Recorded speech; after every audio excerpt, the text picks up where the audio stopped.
Good evening, everyone. Hope everybody's having a good week, had a good weekend, and is having a good weekend. It's been rainy here, just looking out the window here. I don't know how good my farm signal is gonna be tonight. We've got some rain and some cloud cover, so it's kind of spotty. So I apologize if its picture is kind of pixelated or if the sound is a little bit off, but we will do our best. It's good to see everybody here already. Seeing if my second self is going to work. It may not. It's going to turn into a dumpster fire before we even get started. Let me just do it from my phone right quick. Oh, it's up there. Welcome, Chris. Good to have you here, as always. And I see you've invited some people. Thank you very much. My computer's slow. Hey, Arctic. Always good to have you here, T. I thought you were doing a live with somebody tonight. But at any rate, it's good to have you here. Welcome. Sorry, it's slow. Q, I'm just going to call you Q. QRPB. Says, hi, Chris, thanks for the invite. Welcome, Q. Good to have you here. Thank you for inviting people, Chris. Chris is always so good at inviting people. So is Arctic. Everybody's always so good at inviting people. Let's see. Marissa is here. Hello, Marissa from Australia. Good to have you here, my dear. Let's see here. Oh, there's my OG. Hey, Michigan Wifey. How are you doing? All as fantabulous people. That sounds like a word that I would come up with. Fantabulous. I like that. Oh, good to have you here as always. I hear the rain coming down out there, so maybe that's why everything is working extra slow. Oh no, let me go back up. There it goes. Welcome, Miss Barbara Hall. Always good to have you here. Hugs and kisses to you, Miss Barbara. Always good to have you here. Oh, okay. Yeah. I remember getting a notification that you were going to go be on live with Duchess. So you didn't have to leave her to come over here. It's okay. But thank you for being here. I appreciate it. Of course, it's always good to have Arctic here. If you guys haven't checked out Arctic Fox True Crime, please do check out his channel. Fabulous channel. He does wonderful work. Cranking out those missing persons videos and flyers and Amber Alerts. He does an excellent job. So please do go check him out. And Arctic, you have a wrench, so if you want to throw your channel link in there, you can. I can't do it right now. If I tried to do it, we'd go into the upside down, as I say. Let's see if anybody's snuck in. All right, I think we're caught up in comments. So tonight, get my presentation up. We're just gonna have a little true crime Sunday. This month is missing, and I can't say the M word, so I'll just say unalived. Missing and unalived Indigenous women or Indigenous people month. And actually, today is a Wear Red Day for for MMIW. So I just wanted to go over that. I have a lot of missing Indigenous to share, plus a couple of stories that I found in some of the Facebook groups that have been shared. Also almost forgot today until it popped up in my notifications or my news feed that it is the 31st anniversary of West Memphis 3 of that case. Of course, we got lots of missing persons, got a solved cold case to share with you, uh, all the normal stuff. So anybody that's new here, this is what we do. Uh, True Crime Sunday, and sometimes on the weekends when we do True Crime After Dark is a little bit looser format. I get to chat a little bit more with anybody who's in chat watching it live. And for anybody who's watching the replay, thank you for watching the replay. Tomorrow I will have a Missing Person Monday video. I'll probably do it as a premiere. Hopefully I'll be able to get it recorded either tonight or uh, early tomorrow and get it uploaded to set to premiere.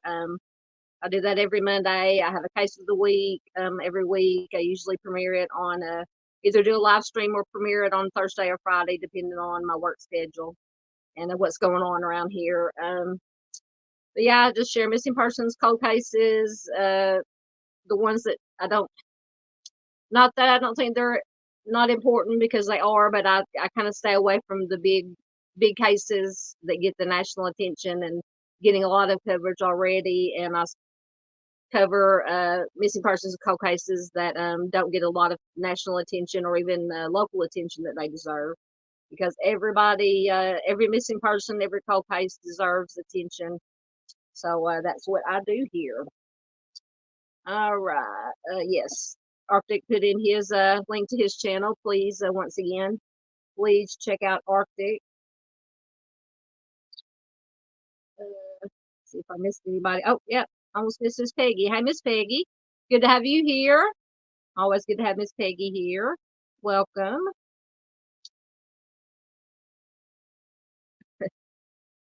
Arctic says he's been all over the YouTube streets today. This is the first time I've been on today. I haven't even got a chance this week. I've been working so much this week. And then today we had church, and then we had after church services today, they recognized the graduating seniors, and my youngest nephew is graduating a year early. So he got recognized, and then they had a down here in the South, any get together is an excuse to eat. So of course we had food afterwards, and some good fellowship and hanging out with the family. And just so proud of my nephew for working hard. And he does like homeschool, online school, and he worked ahead so he could graduate actually about a year and a half early. So he is all set to go with. He wants to go into trade school, but he can't do anything and get into any kind of trade school until he's 18. So he's got a few more months till he turns 18. He's going to get into trade school. He wants to do some kind of a construction or electrical, something of that nature. So he's looking forward to being able to get to school and learn a trade and get to work. So I've been between that, and then, like I said, I worked all week, so I haven't had a whole lot of time to get on YouTube and get caught up with all the other creators' content that they've been putting up. So I might have to get caught up on that. All right, get caught up. Nan snuck in. Hello, Nanor. Good to have you here. Always, always, always. Thank you. Arctic put in Truth and Justice channel link. Thank you so much. Definitely go check them out too.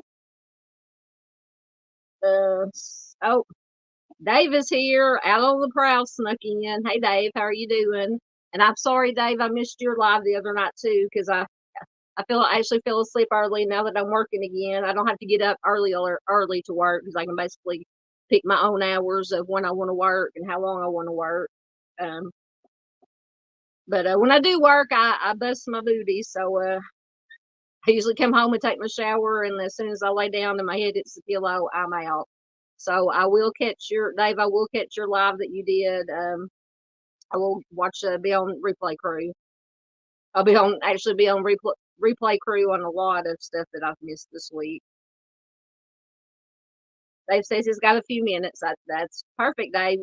We'll take all the Dave we can get. We love Dave. Check out Dave's channel, Out on the Prowl. Once again, Dave, you got a wrench. I know he won't do it himself. Arctic May can throw in Dave's channel. Dave does a wonderful job of covering stories, current happenings in the news, in the true crime world. Does an excellent job, but you have to, like I said, either be up really early, late at night, or early in the morning, or watch replay, because I think Dave's got a night schedule that he works, so he gets on very late at night, early in the morning. But if you're up, it is definitely worth watching. He's got good stuff. Good stuff. All right, making sure I haven't missed any comments, and we will get started. We've got lots of stuff to go over tonight. I hope I've got some videos to play, video clips, not long videos, for some stories, and I'll read you some stories, and as always, share some missing persons. Oh, there's Get a Look See. Always good to have Get a Look See here. Welcome, welcome. It's good to see everybody here tonight. How's everybody's weather? I told you here in Arkansas, it's been raining for feels like 40 days and 40 nights. Because I was going to get out and do some work tomorrow, but if I'm flooded in and can't get out unless my car will float, turn my car into a boat, I have to float out. I might just stay. I might just stay in tomorrow. Make sure I haven't missed anybody. New batch of comments just come up. Thank you, T. Yes, there is Out on the Prowl. There is Dave's channel. Please go check him out. Barbara says she's on nights here. Oh yeah, Arctic says in his part he's also in Arkansas, different part of Arkansas than I'm in. But yeah, I think pretty much all of Arkansas has been raining at some point in time during the day and last night and yesterday. I know we need rain, but it seems like we get it all at one time. All at one time. All right. Miss Peggy says it's mid-50s and windy's where she's at. That doesn't sound like my kind of weather. I'm a spoiled Southern girl. I like a warmer weather, preferably not rain. Well, I don't mind the rain if I don't have to get out in it. But that's funny. Arctic says he's going to have to trade his convertible in for a boat. Yeah, or turn it into a boat. I know where you're coming from. Like I said, out in the country here, there's a little creek that runs through our road, and it always floods the road whenever it rains a whole lot. So, and then we have two ways we can get out. We can go either the what we call the front way that leads to the highway, and then we can go the back way, and sometimes the back way is even flooded. So I may be staying inside and getting caught up on some stuff tomorrow if I can't get out to work, but I'll make up for it. Oh, thank you, Dave. Dave said he just shared my latest video. Thank you so much, sir. And I will get yours too. I try to share everybody your videos, Arctic's videos, Sunshine, Mind of Monsters, True Crime Web. I try to get all that stuff shared. Oh, Dave said, and I know Dave is up in the Northeast. He says it's a typical May, wet and horrible. Yeah, I don't think I want to be in your part of the country. I have been in your part of the country once, kind of passing through, but it was during springtime, I guess, or fall. But yeah, I wouldn't want to be up that way during winter time or y'all's winter time because it'd be really, really cold. All right, I will quit babbling and we will see what we got up. first. We have some missing persons. And, oh, wrong one. Oh, I didn't have the I apologize for my voice once again between the rain and the allergies and that everything's all stuffed up. So I apologize for my scratchy voice. I'll try not to sniffle too much. I had to bring up my bigger slideshow so I could read the very small writing as usual. All right, so on the left we have Isaac Hunt, just a little bit bigger. Isaac is 27 years old, black hair, brown eyes, 5'9", 180 pounds. He is missing from Fort Totten, North Dakota. Isaac James Hunt. Okay. Isaac James Hunt of the Spirit Lake tribe has been missing since March 8th of 2024. He was last seen leaving in a brown Chevy Tahoe from his dad's home, which was in St. Michael, North Dakota. He has a scar above his lip, tattoos on his neck, 2 on the right side, an ace of spades and a Superman symbol, and on the left side, an Adidas sign. And he has Angelita on his right forearm and Adam on his left forearm. He was last seen wearing dark blue jeans, white Nikes, a gray hoodie, black jacket, and an Adidas hat. And he was also wearing 2 diamond earrings.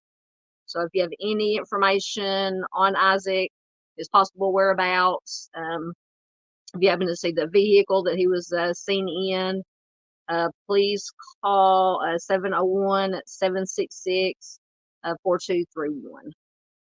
And on the right, we have Gemini Posey. She is just 21 years old, blonde hair, hazel eyes, 4'7", short girl. She's shorter than I am. Not many people who are shorter than I am. 125 pounds. She is also missing from Fort Totten, North Dakota. She was last seen in Fort Totten on the Spirit Lake Reservation on a Sunday, January 7th of 2024. It says several searches have been done with the help of canines, but no clue as to her whereabouts have been found. Her family says she would never disappear on her own without calling someone. She does have an infinity sign tattoo on her right ankle, and I remember my Roman numerals, IXIIIMMXX on her right collarbone, and she does have a scar on her forehead. And she was possibly wearing a yellow Nike sweater. So if you have any information regarding Gemini, her whereabouts, possible whereabouts or disappearance, please call the same number, 701-766-4231. Try not to forget to advance my slides. Next, we have Tyler Goodrich. He is missing from Lincoln, Nebraska. He is 36 years old, red hair, blue eyes, 6'1", 185 pounds. A little bit bigger. On November 3rd of 2023, Tyler left his residence on foot on West Burnham Street at approximately 7:45 p.m. following a dispute with his spouse. He was reported missing by his spouse the following morning at around 9:35 a.m. after he failed to return home overnight. His last verified location it was his residence, according to a ping from his cell phone at 7:41 p.m. So that's weird. So that means he either left when he left, either in my opinion and my thinking, that if his last confirmed location, last place that his cell phone pinged at was at his house, that means he either left it there or that's the only thing I can think of. He left it there, or maybe he didn't leave the residence. I don't know. I would assume probably maybe he left it there, or he dropped it, or it just died. But at any rate, the cell phone pinged at around 7:41 p.m. There's been no bank or sale activity since his disappearance. He was last seen wearing gray shorts, a gray partial zip-up sweatshirt, size 12 running shoes, a smartwatch, and I believe, if I'm not, somebody can correct me in chat if I'm wrong. I think can't you track smartwatches? Don't they have GPS? I don't have a smartwatch, so I'm not for sure, but I'm thinking you can track smartwatches. He was also wearing a gold wedding band. He also had a Ridge wallet with him. I'm assuming that's a brand of wallet, Ridge. He does also have several tattoos. He has a cross and the Serenity Prayer on the side of his left rib cage, a large blue flower on the outside right calf and shin with the inscription, from dust I came, to dust I shall return, and a black up UP arrow inside of a black circle. So if you have any information about Tyler, his possible whereabouts, if you might have seen him the night he disappeared, please call 402-441-6000. On the right side, now I have featured Brianna before, Brianna Ward. She is 27 years old with auburn red hair, brown eyes, 5'6", 120 pounds. She has been missing from Williston, North Dakota since February 25th of this year. Her last confirmed sighting by an individual who had made a purchase from her on a Facebook marketplace. In the days before her disappearance, she had started working at Grandma Sharon's and Dakota Farms as a prep cook. The restaurants reported that she has not attempted to pick up her paychecks. Brianna has not made any contact with family since her disappearance.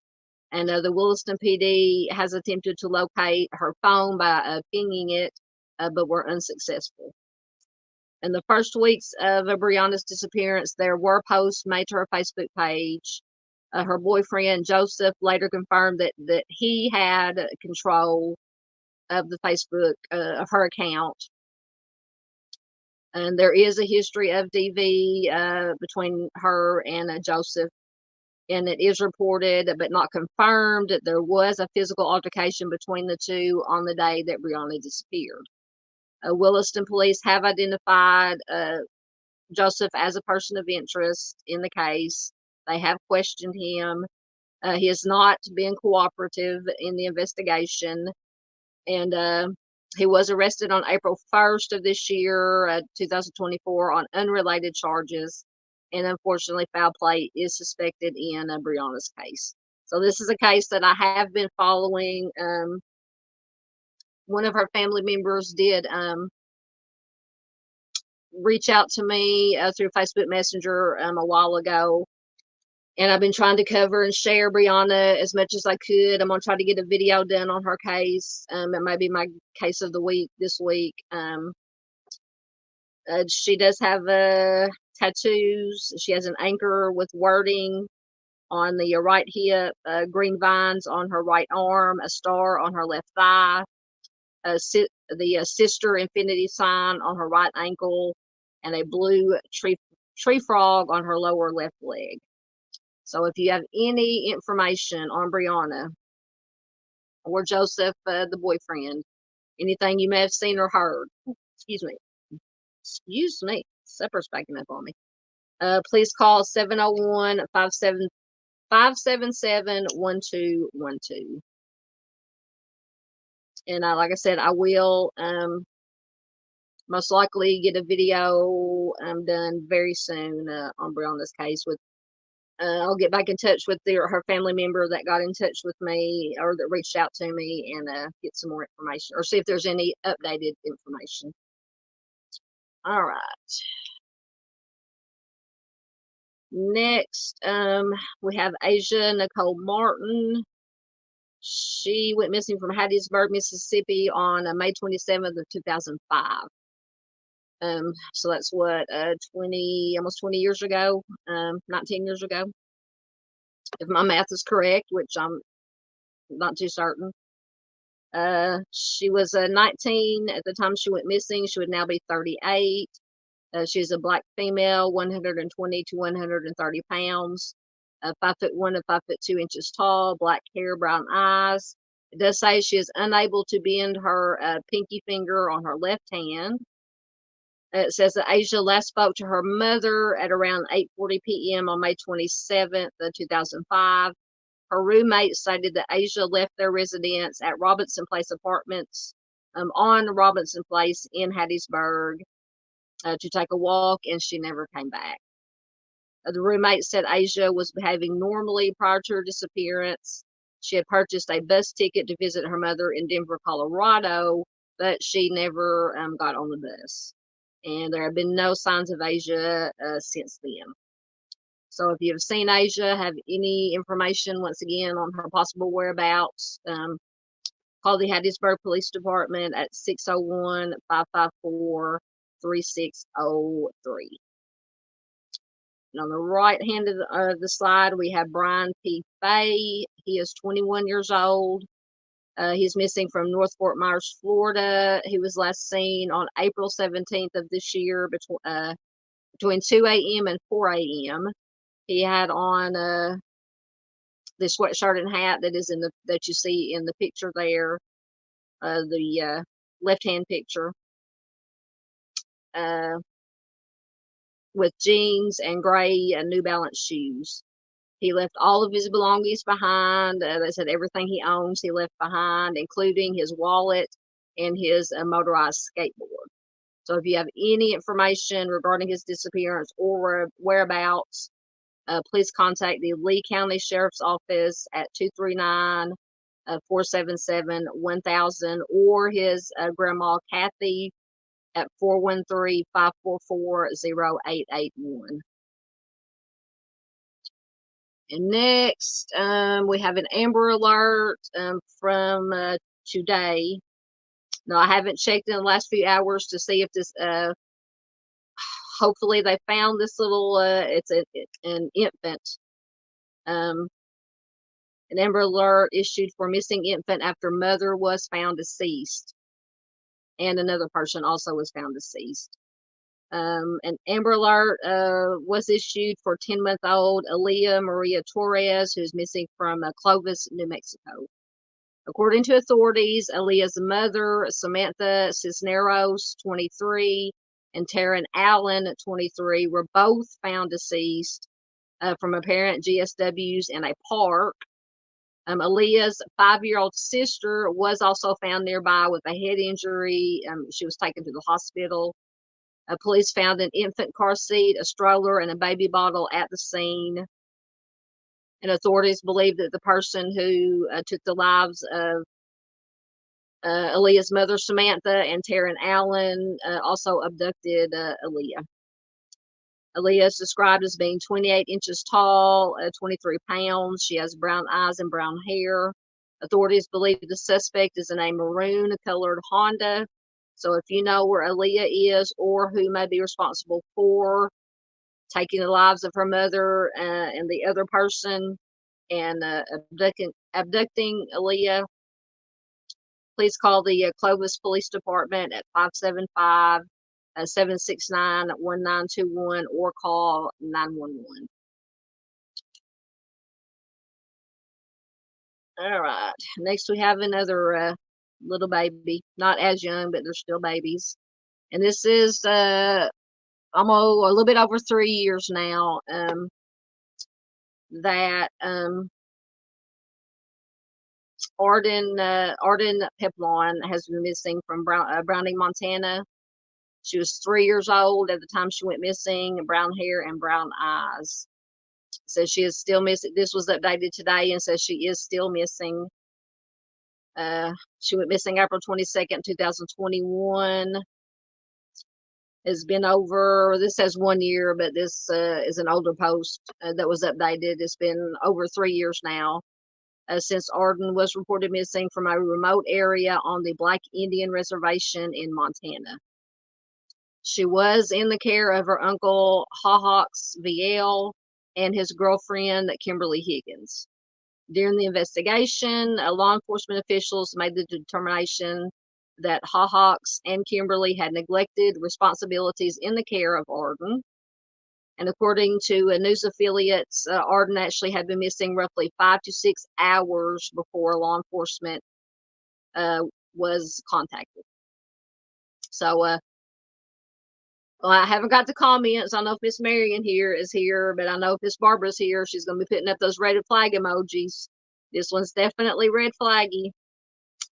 Her uncle was charged with neglect. He pled guilty, and he only got 9 months. I believe house arrest. Yes, he was put on house arrest for 9 months and received a fine of $500 for neglecting a child. I just don't understand. There have been multiple search teams and volunteers working to find the location, trying to find a little Arden, but unfortunately, she has not been found. So if you have any information regarding this case, please contact the Blackfeet Tribal Police Department of the state of Montana at 406-338-4000 or 1-800-THE-LOST, which is the NCMEC number. I'll get through these, and then I'll get back caught up in comments. This next one was also a family member, or it wasn't a family member. I blocked out the last name, but Heather is a friend of Cynthia Renee Gonzalez, and she had I saw her post. She contacted me through Messenger, and then I found her post in one of the many Facebook groups that I'm in. But she wanted me to. I'm going to share the basic information, and I'm also going to do a video with the little bit of information that I have. I'm going to talk to Heather some more. Get all the. She's when Heather contacted me, she was in the process of setting up a Facebook page for Cynthia. So once she gets that up and going and gets more information on it, I'm going to stay in touch with her and get all the information that she has and do a video on Cynthia. But she did say in this post, and she did tell me in Messenger that she has recently been in contact with the detective that is working on Cynthia's case right now, and that he informed her that he has received a lot of calls on this case recently, so that's always good news. And she just wanted to for me to share this, and if some of you other creators out there, I know you guys are busy doing your own thing, like Arctic and Dave and Sunshine and everybody, but I told her that I told Heather that I would get in contact, let you guys know about this case, and she says she'd just be very appreciative of, anything, no matter how small it is, anything we all can do to help get Cynthia's name out there and her story. So I will give you, and I had heard of this case before, but it had been a while since I'd read anything about it. But Cynthia Renee Gonzalez went missing on September 22nd, 1991 from Arlington, Texas. On September 17th of 1991, she was reported missing to the Arlington, Texas Police Department. And on September 22nd, her body was discovered in a creek bed off of County Road 313 in Johnson County, Texas. And it was later determined that she had passed from multiple GSWs. Cynthia was reportedly at her apartment with her boyfriend when her husband stopped by to bring their daughter over for a weekend visit. Sometime later, Cynthia left for a strippogram appointment without her customary bodyguard. This reminded me so much of and her name just flew right out of my head, the Long Island. Somebody help me with the name. I'll have to go back to comments. I'm sure you guys will put it in there. Anyways, that went out with the bodyguard, and the one that kicked off when they were looking for her, when they started finding all the other bodies of the Long Island bodies, the Go-Go Four, and all the other ones they found. But for some reason, this night that Cynthia went out, she did not have her bodyguard with her, and she was never seen again. Cynthia was the owner of a business in Arlington called Beauty and the Beast. Beauty and the Beast provided entertainment for special occasions. Cynthia, or Renee, as she called herself, was the owner, the star attraction, it says. And because of her profession, she had also danced at clubs. There were persons of interest in her case. Now, they tried to link, and I don't know if I don't think they've definitively found anything that actually linked serial offender Kenneth Allen McDuff to her case, but they have looked at him in connection with her case. It says Jim Ford, who's a longtime Arlington police officer and a renowned homicide investigator, has looked at McDuff in connection to Cynthia's case for about 18 years now. He was never able to make a match or a mismatch. So nothing definitive one way or the other, not ruled in or ruled out. But there are similarities to Cynthia's case and other cases that McDuff was known to have committed other crimes. It says McDuff was believed to have abducted a victim from a car wash in Austin, Texas. Cynthia's car, which was a two-seat Pontiac Fiero, was seen parked at a car wash in Arlington the day that she disappeared. There were similarities in the Austin case and Cynthia's case. McDuff kidnapped, SA'd, and took the life of his victim at a car wash in Austin.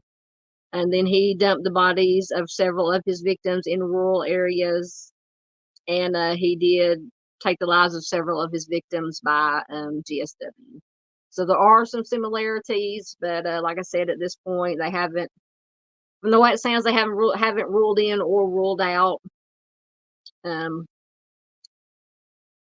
But at any rate, like I said, anything, not just creators, but anybody watching in chat or, watching live now or watching replay, please share this video, get all these Cynthia story and all these stories out there, and maybe something will come of it. You never know. Just takes that little piece of a puzzle that somebody might have. All right. Next, we have Lori Murchison. I believe I have featured Lori before, but I came across somebody had in Morgan Nick Foundation has reposted her. Lori has been missing since September 2nd, 1995 from Fort Smith, Arkansas. So if Arctic's still here, I know he's in that area. He probably has heard about this case, knows about it. Lori went missing, like I said, September 2nd, 1995 from Fort Smith. She and her boyfriend had been arrested after they got into a car accident, and she disappeared the day that she was released from the Sebastian County Jail. She has never been heard from again. She never picked up her last paycheck from her place of employment. So could be that something nefarious did happen to her, or she may have wanted to disappear of her own accord. But at any rate, her family is worried about her, is looking for her.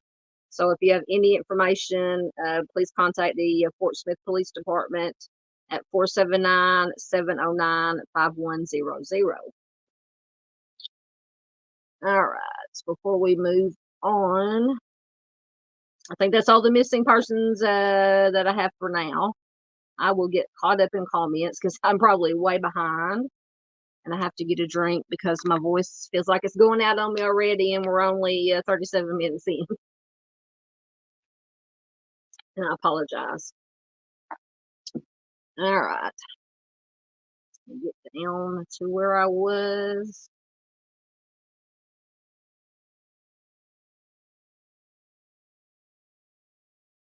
Trying to get down to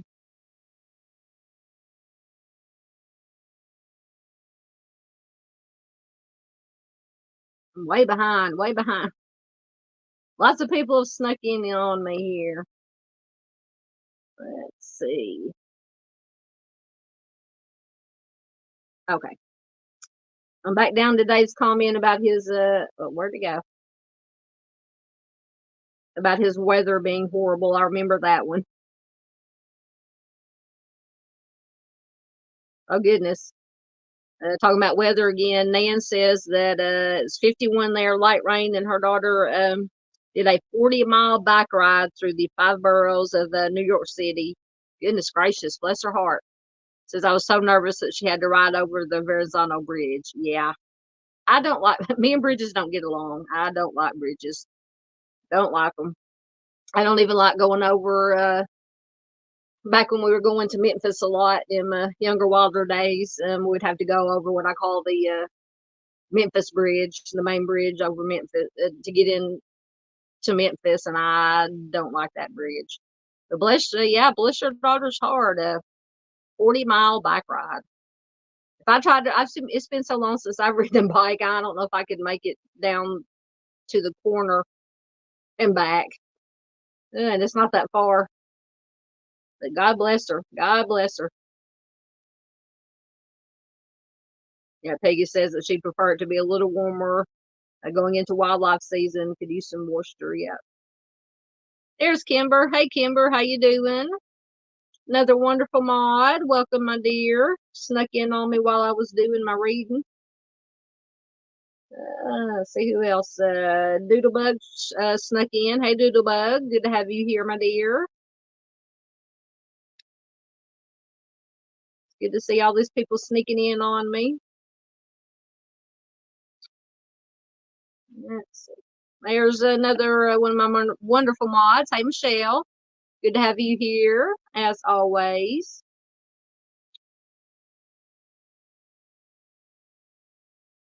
Caught up.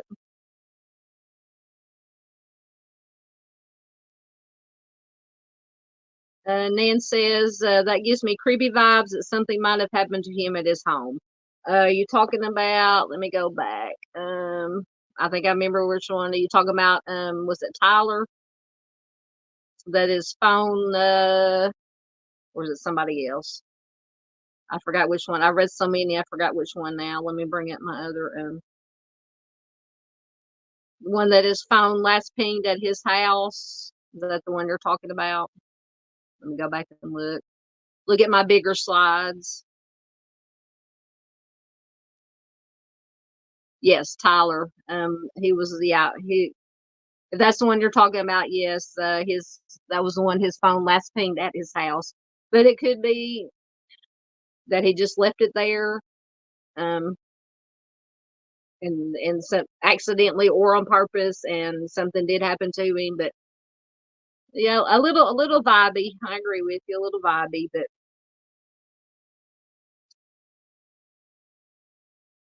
absolutely. T says, Arctic says, thanks for covering Tyler. His family is grateful for any attention his case gets.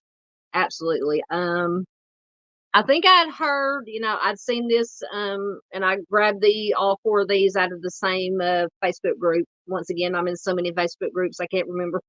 I try to go through all of them and pick out ones to share.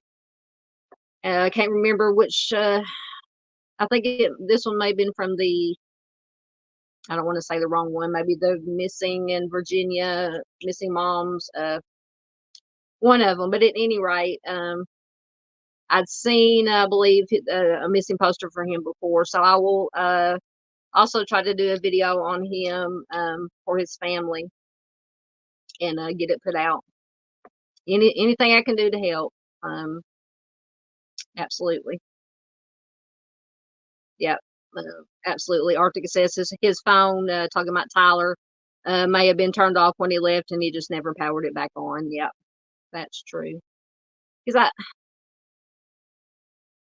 I can't really see. I mean, I know it does happen that females do take out their male spouses, but it's not as don't know the exact statistics, but I know the statistics. I have trouble saying that word. Statistics are higher that usually it's a male on female violence, rather than female on male. So yeah, I tend to think that he probably just either on purpose or accident left his phone when he left. If they said they've been arguing, he left in a hurry and he was upset or mad, and then something unfortunately happened to him, or he chose for some reason not to come back, but usually it's because something happened to them. Because usually people just don't, very rare, in my opinion, and from what I've read, that people just walk out on their lives on their own, of their own accord and don't come back. So thoughts and of course, thoughts and prayers go out to his family. Absolutely. Can't remember if I welcomed you in already, but welcome, Truth and Justice Channel. Good to have you here. Love having other creators, other channels in here. We all work together so well, and the more that we all work together, the better. We can get some good work done. Oh goodness, Miranda says she stopped by to say hello. She's sick tonight, so I'll catch the replay. Much love to everyone. I hope you're watching on replay now, Miranda, or whenever you're watching it on replay. I hope you get to feeling better, my dear.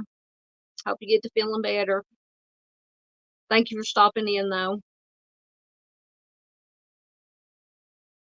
Getting caught up. Yes, absolutely. Nan says so many beautiful young people missing. Absolutely. Just breaks my heart. Breaks my heart.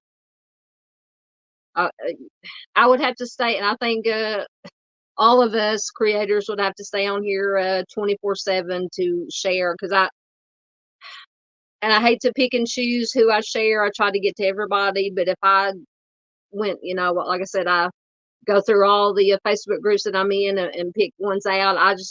I want to take every one of them I see and put them in and share them, and I would have to be on here 24/7, unfortunately, to share everybody, but I try to go through as many as I can and get as many out there. So maybe between all us creators, we can get most of them, or a majority of them, as many as we can put out there. I wish I could do this 24/7 and make a living, but unfortunately I can't. But that's okay. I don't do this for the money. Even though the channel is monetized now, I don't do it for the money. I do it for the families, for the victims. To like I said, do my best to get as many faces and stories out there as I can. All right. Thank you, Miss Barbara. Miss Barbara, as always, will be sharing. Miss Barbara is always so good at sharing. All of you guys are so good at sharing these out. Creators and subscribers, viewers, all good at sharing. That's what we have to do. Share, share, share.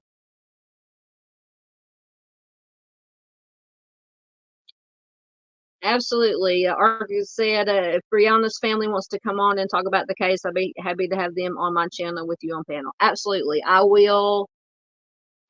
And I think it was, I'm trying to remember now. It's been a while since I talked to her. I think it was her sister, Brianna's sister. But I will go back and look in my messenger messages, Facebook messenger messages, or she might have emailed me. I'll check and I will let you know. I'll get back in touch with her and see if she would be, I'm sure she would be willing to do that. But I'll let you know. I most definitely. Thank you. Thank you so much. Yep. Kimber says, smash that like button. Absolutely. Thank you, Chris. Also shared. Chris Gideon is also so good at sharing all of our videos out. Thank you, Chris. Oh, I thought I had it up there. There it is.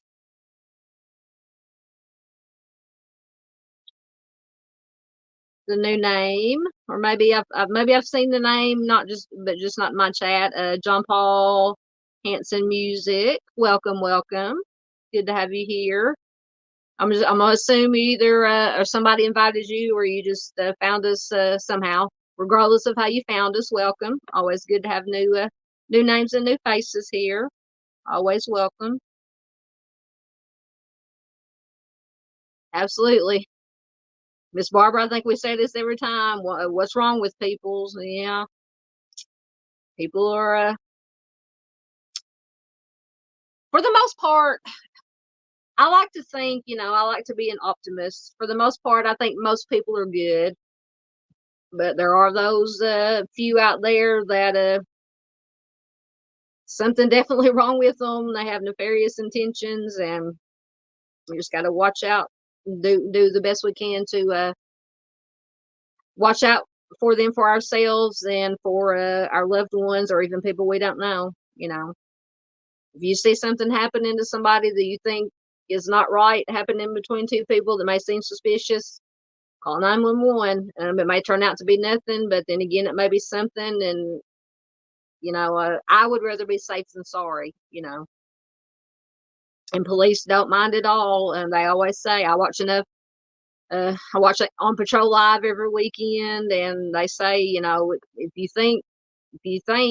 if you think something, give us a call and we'll come check it out. And if it's nothing, that's fine. But if it's something, they'll take care of it. Yep. Arctic said, Miss Barbara said, what's wrong with people? Arctic says, he asks himself, that on a daily basis. Absolutely. Thank you so much, John Paul said he just subbed. Thank you so much, sir. Truth and Justice said they have every day ask themselves that several times too.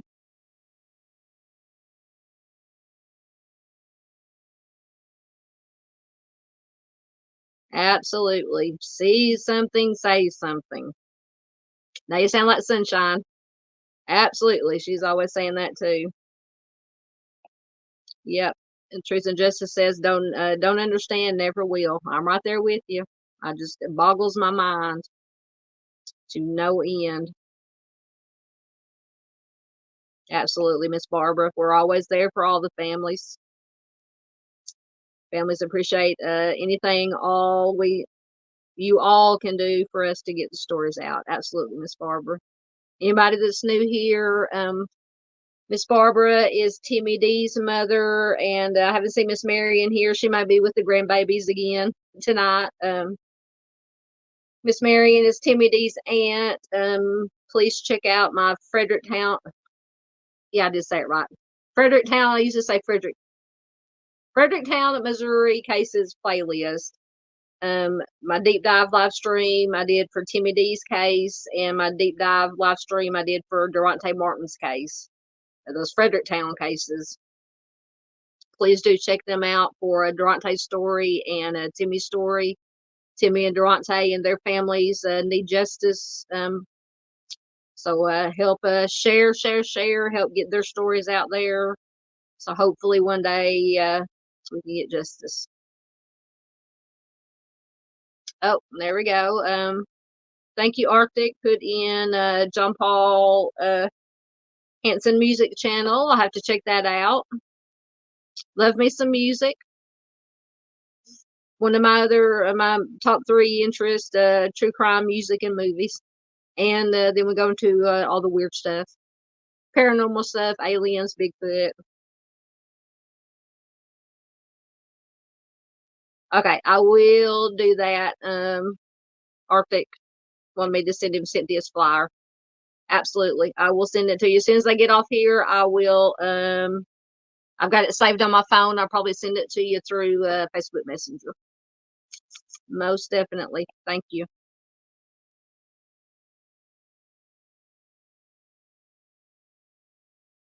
Absolutely, Nan. Nan says that she knows someone who's just about to start a channel with little known missing people. Share. Yes, most definitely. You share. If you have a channel link, definitely let us know, and we'll pop it in there once they get up and going if they're not already, and we will support them. Absolutely.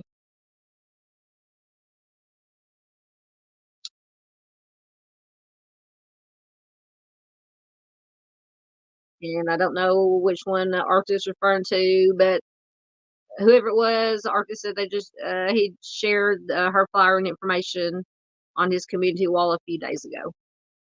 Yeah, Arctic. I'm telling you, Arctic is a missing person video making machine, a flyer making and posting machine. I think Arctic posts more in my Facebook groups than I do, but that's fine as long as he's getting those missing faces and stories out there. More power to him. That's why I pre-approved his post in my group, so he wouldn't have to wait for my slow self to go in and approve his post. I think there's a couple of people I've pre-approved their posts because I trust them, and that they're not going to post anything bad and get me kicked off of Facebook.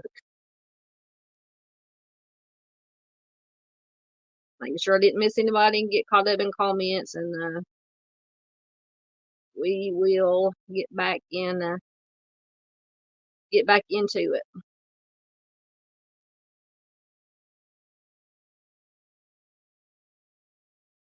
Absolutely. Get a look. See, it says that Barbara and I were just discussing how well the great creators work together. Yes, the ones who do it for the right reasons. That's why going back to see if I can find the slide. Oops, wrong way. With Cynthia's case, I told Heather, her friend, I said, I will get in touch with the creators that I work with, the ones that I trust, the ones that do it for the right reasons. Get in touch with them, to share Cynthia's story the right way. And because Heather, when we were talking back and forth on Messenger, had said she had reached out to, and I'm not going to name the creators that she mentioned, a couple of creators that I have heard of, and got no response, or just got, I said, and I told her, I said, and she had just, she's very new to YouTube, Miss Heather is. I said, yeah, you have to be very careful of who you reach out to, especially in the true crime world. You have to be very careful who you reach out to, I just saw some lightning. Anyway, so if you hear banging, we may be fixing to have a thunderstorm. But anyway, I told Miss Heather, I said, I know you don't know me from Adam right now. I said, but you can trust me, and you can trust me to ask the creators that I've worked with and that I trust to give this information about Cynthia, and ask them if they would share her story. I said, and we will do it the right way. You have nothing to worry about. Lots of big lightning flashing. Anyway, so I told her that she was, if she would trust me and trust us, that she will be in good hands. So she sent her gratitude and appreciation to all of us in advance, who will share Cynthia's information and get her story out there. And we'll do right by Cynthia.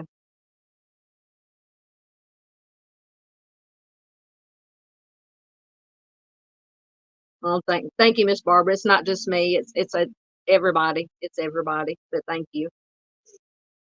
It's me. It's Arctic. It's Truth and Justice. It is Dave, True Crime Web, Mr. Steve and Mrs. Steve, Sunshine, Mind of Monsters.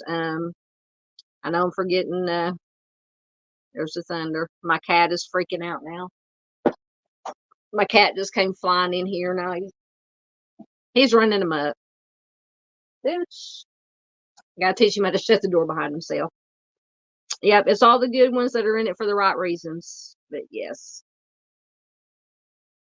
Sorry, I'm getting distracted by the thunder and the lightning. So if my phone starts going off, I know there's a storm warnings coming out.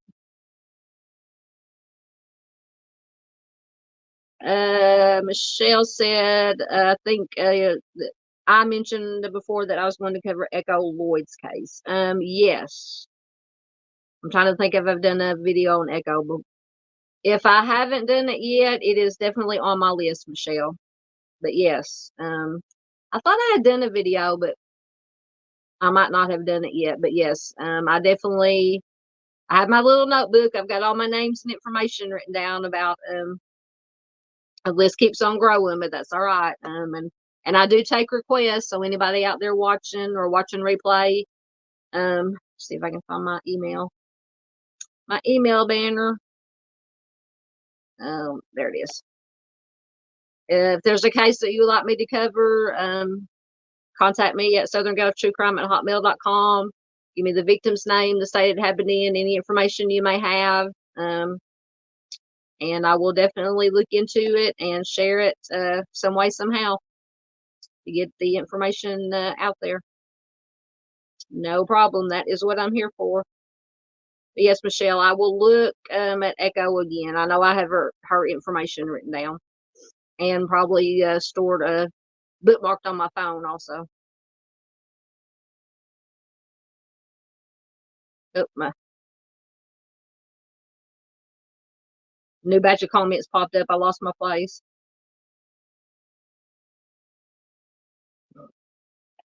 Arctic is too funny. Argus says some people heard rain when God said brains and they ran and hid. Unfortunately, you're right. You're correct. I like that too. I haven't heard that one. Miss Peggy said, and some people thought he said trains and asked for a slow one. I'm gonna have to remember that one. I like that one. Yeah. Yeah, there's some slow people. And I'm not talking slow, mentally handicapped. They can't help it. I'm just talking stupid. Forgive me for being crass, but just stupid people. Stupid people. Yes. Miss Barbara said Miss Marion is with the grandkids. Absolutely. Spoil them grandbabies. Spoil them grandbabies. I've got to get caught up on talking about grandbabies. Mr. Steve from True Crime Web and Mrs. Steve are always or Mrs. Steve is always with the grandbabies, spoiling double alt and triple alt. I've got to get caught up on I'm so behind on everybody's stuff. I got to get caught up on True Crime Web. I got to get caught up on Arctic stuff, on Dave, everybody. I'm so behind this week.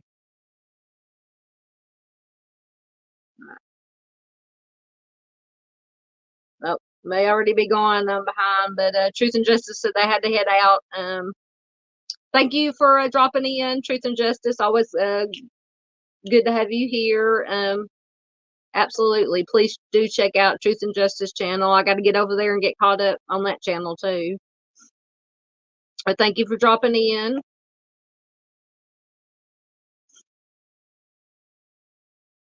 Almost caught up in comments, maybe. Oh, speak of the devil. There's Mr. Steve. Hey, Mr. Steve, how are you doing? Mr. Steve says, hello, everyone. Great work bringing this information as always. I appreciate all you do. Hey, we appreciate everything that you do, Mr. Steve. You do the really, really important work too. Boots on the ground. Anybody that may be lurking or watching or in chat or watching replay, Mr. Steve and his team go out and help families free of charge, work on helping find their missing loved ones, work on cold cases. I believe he's been out on the road maybe this week. I know he didn't have shows for a couple of nights because he was on the road. Always a pleasure and an honor to have Mr. Steve here. I hope you're doing well, Mr. Steve, and I hope Mrs. Steve and the grandbabies and the whole family are doing well. I don't know if you're in Florida or Georgia or somewhere in between right now. It's always good to have Mr. Steve here. I was beginning to get worried. But then I saw you did a live.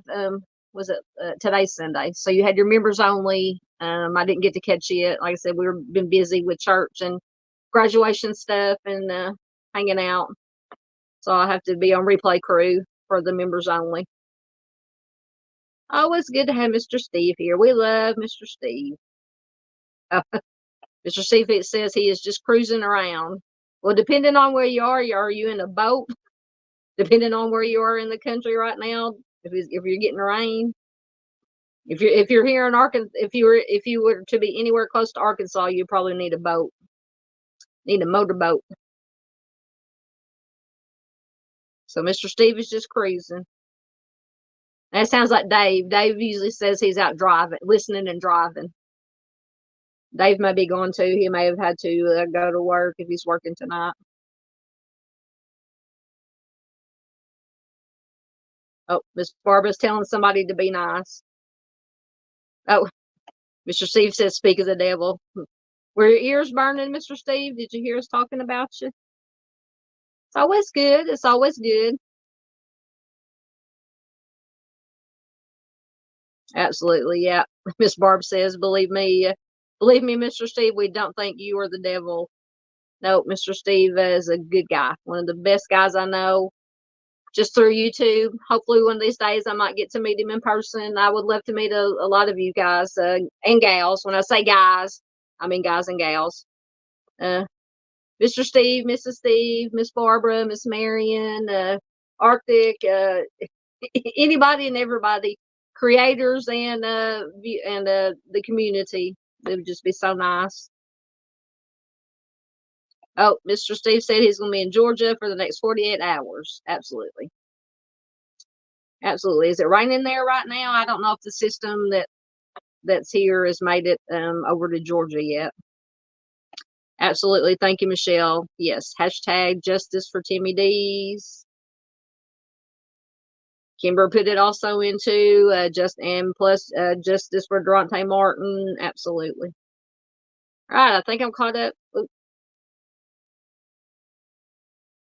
That's true, Arctic. Arctic says we are close enough. We could meet up and do a live at some point. That would work. Yeah, we're not that far apart. Maybe what, a couple of hours or so, 2.5 hours. I forgot how far. It's been a long time since I've been to your part of Arkansas. Years ago. Excuse me. Sorry, my voice. Years ago, I had a niece that lived in that area, in that town. Sorry. But it's been a long time since I made the ride to up to those parts, and I forgot how long it takes to get from where I am to, which you know where I'm at now. Since oh, by the way, I'm still working on getting the mic. It's still over at my still over at my uncle's house.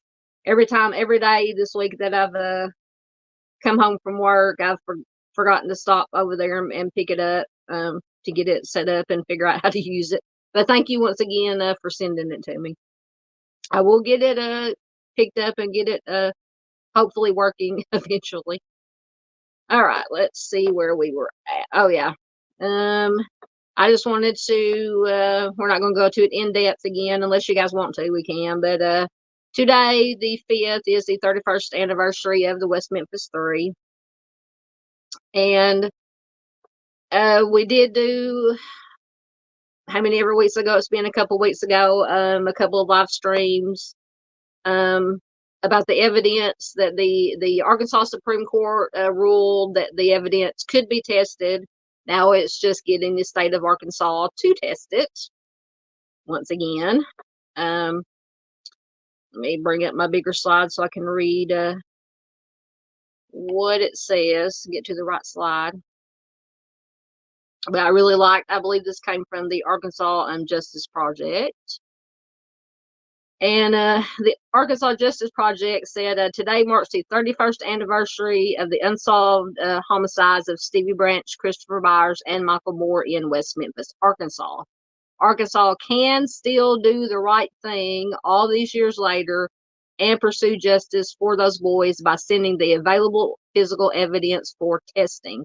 There is no excuse anymore other than politics. And that's been, in my opinion, that's been the problem the whole time, is politics. And how much longer will Arkansans accept politics as the answer for an unsolved triple child homicide?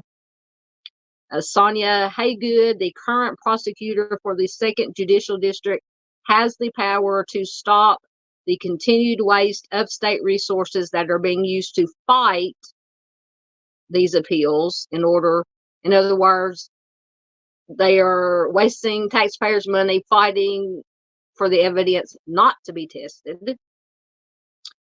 And when will we do the right thing by these unalive children and their families? And that is the question. Oh, I know you guys probably will have a lot to say about this case. I know Arctic will. But yeah, I just don't understand. Well, I don't understand, but sorry y'all, but I'm sweating. It's hot in here. Um, yeah, it comes down, in my opinion, it comes down to politics. Sorry guys, it's humid. I'm sweating now. Got myself worked up over this West Memphis 3 thing.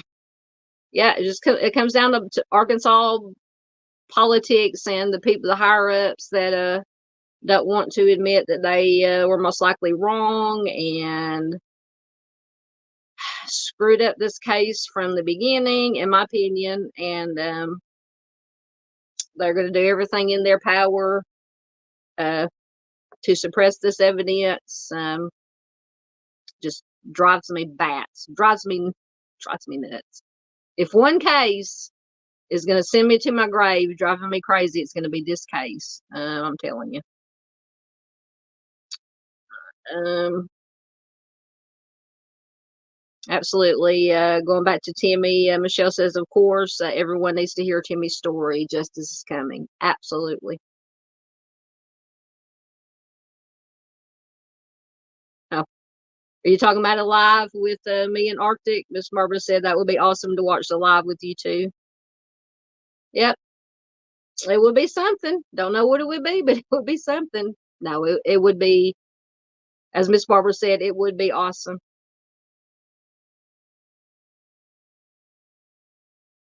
Absolutely.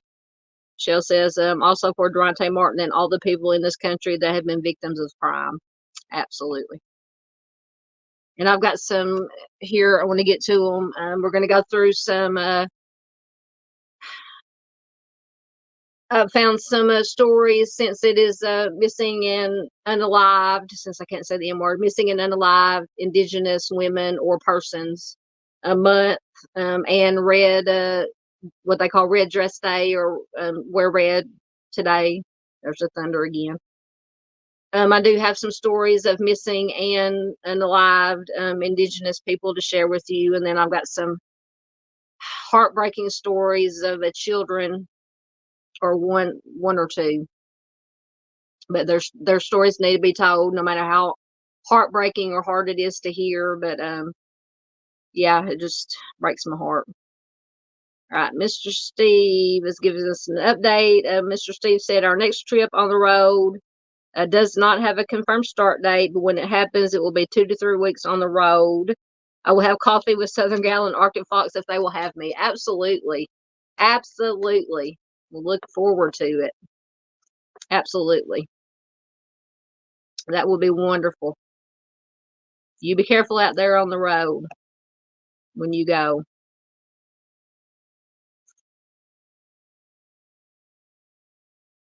Yep, Arctic says sounds good to him. Chris says, have fun in the Peach State. Yeah, that's where Mr. Steve is from, is Georgia. But in the process of moving down to Florida. Absolutely. Miss Barbara says, stay safe out there, Mr. Steve. Absolutely. Absolutely, Arctic. Politics, corruption, and coerced false confessions. Yes. I agree with you, sir.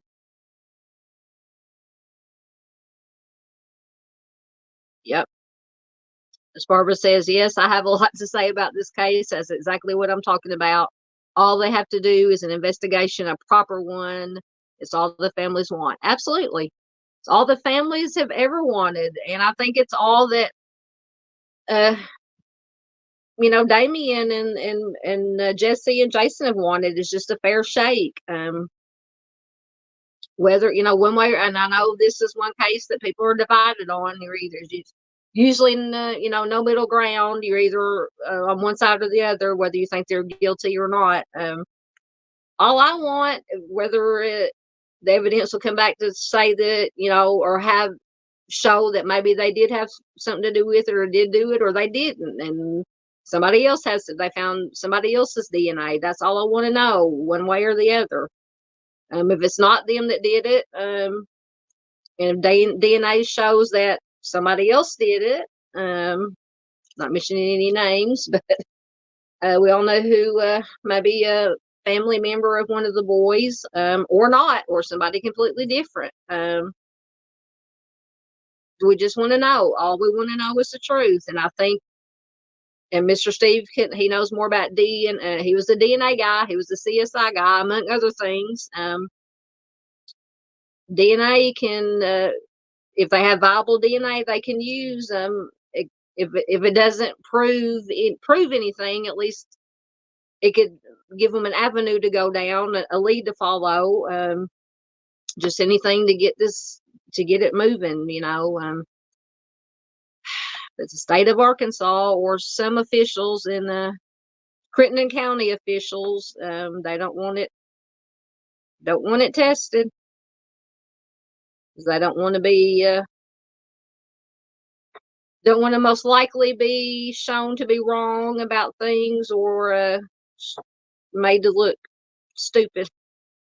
But in my opinion, they've done a good enough job of making themselves look stupid. But that's just my opinion. All right, I think I'm caught up in comments, so we will see. This is just anybody has watched that. Sorry, my mind blanked for a second. The Hell and Gone podcast. Catherine Townsend does the podcast called Hell and Gone. She's from Arkansas. She does a lot of Arkansas cases, but she has done other cases. Apparently she has a new one out on Pauline Stormont. Once again, let me get my bigger slideshow so I can read. And I have not listened to this episode yet, but I will because, and I encourage you, please check out the Hell and Gone podcast. They are excellent. And speaking of Catherine Townsend, I think a couple of weeks ago on the Crime Nation, it's a newer first season. It's on the CW network. It's called Crime Nation. They actually featured Rebecca Gould's case, and Catherine Townsend was on there because she did a coverage on her podcast. Very good episode. Very good episode. Once again, being from Arkansas, I've of course followed the Rebecca Gould case. But anyway, back to Pauline Stormont. It was April 12th, 1971. A 27-year-old woman named Pauline Stormont was walking down South Duncan Avenue in Fayetteville, Arkansas, which is in the very northwest part of the state. Just a few blocks from her apartment. She didn't know someone was following her in the darkness. That is just, when I read that the first time when I was reading this, sent chills down my spine. That's one of my fears, is somebody's going to creep up on me in the dark.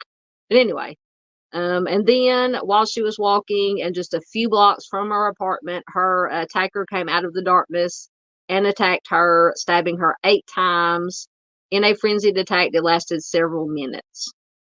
It was a hot night, so at 9:45 p.m. when Pauline started screaming, a lot of people in the area heard her, and there were several witnesses. But her offender escaped into the night, and despite the police questioning tons of people, lots of theories being explored over the years and arrest, Pauline's offender has never been found. So that is, like you said, I know, I think Miss Barbara said that she listens to a lot of podcasts. I said I haven't listened to this episode yet, but I plan to. And it says at the bottom, if you have a case that you like the Hell and Gone team to look into, you can reach out to the M line at 678-744-6145. And like I said, Hell and Gone is one of the better podcasts out there, and I'm not just saying that because she's from Arkansas, Catherine Townsend, but Hell and Gone is a very good podcast. So if you haven't checked it out, if you're looking for something new to listen to, if you've never listened to it before, I encourage you to do so.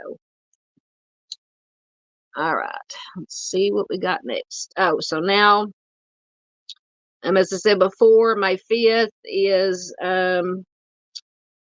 Wear Red, May 5th for National Day of Awareness for Missing and Unalived Indigenous Women or people, male and female.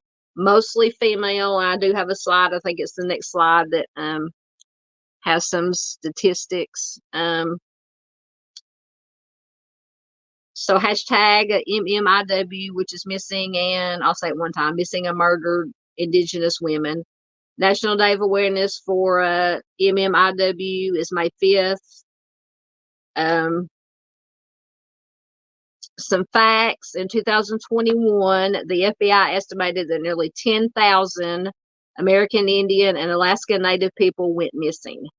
Many cases of violence, homicide, and SA never get reported or investigated, even if they are reported. The homicide rate among women who live on reservation land is 10 times higher than the national average. 10 times higher.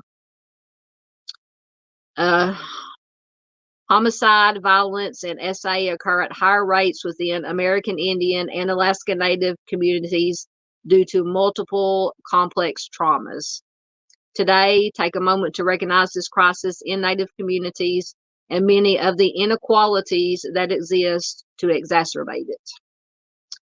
So I just wanted to, being as it was National Awareness Day, and I believe the whole month of May is National Awareness Month for MMIW.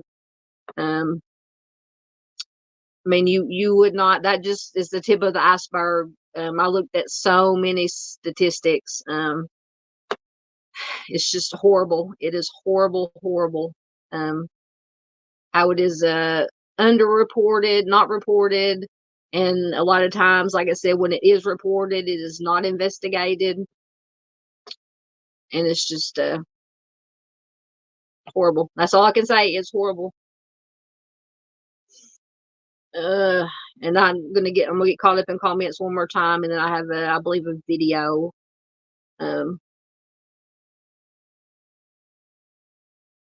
See,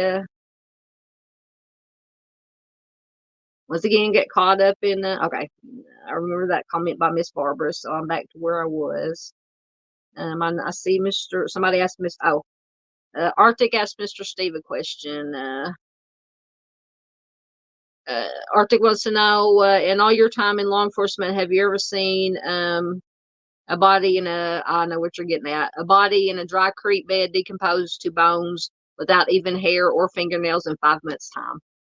I know what case you're talking about. You're talking about Timmy's case. That's one big question that I had too when I was researching Timmy's case. Absolutely. Hey, Tony. Tony's place is here in the house. Welcome, Tony. Good to have you here.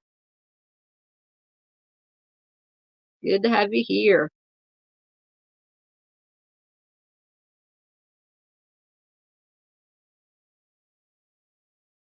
Tony, we're talking about decomp rate. If you're referring to what Arctic asked, Mr. Steve, decomposition rate in a human.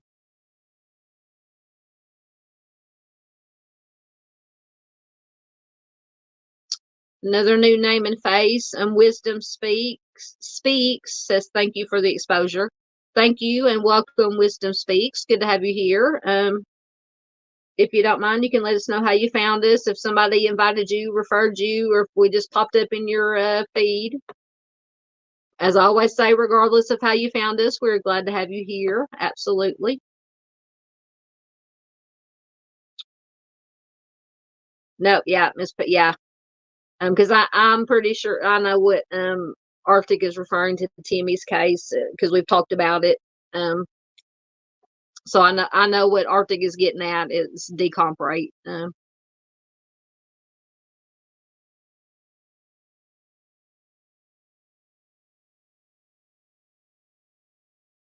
already forgotten what I said, but Miss Barbara said thank you. I'll absolutely do that. Thank you, Miss Barb. I forgot. I'm so behind in comments. I don't know what. I apologize. It's my fault. Yeah, absolutely. That's what I said too. Arctic was talking to Tony, but it's a good point.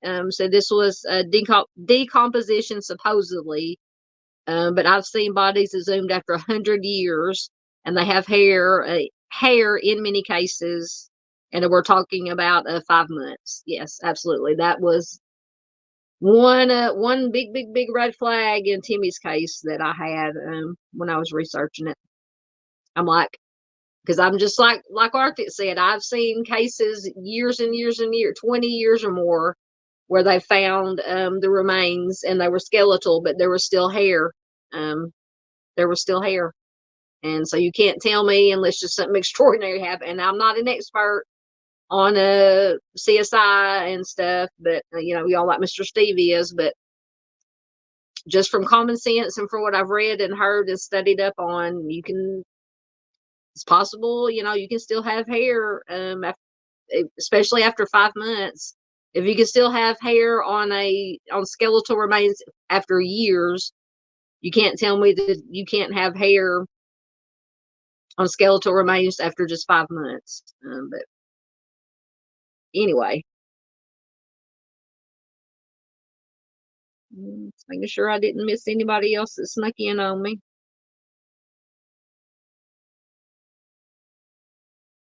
Oh, awesome. Arctic said Wisdom is one of his Kimbers and Doodlebus people. Thank you for inviting. Thank you, thank you, thank you. Absolutely. Wonderful. All right, I'm caught up in comments. Oh, I do have this first. Our first missing Indigenous. Once again, let me get back to my big slide so I can read the information. This came from the Unsolved and Unknown Facebook group. This is Lisa Lynn Ninham.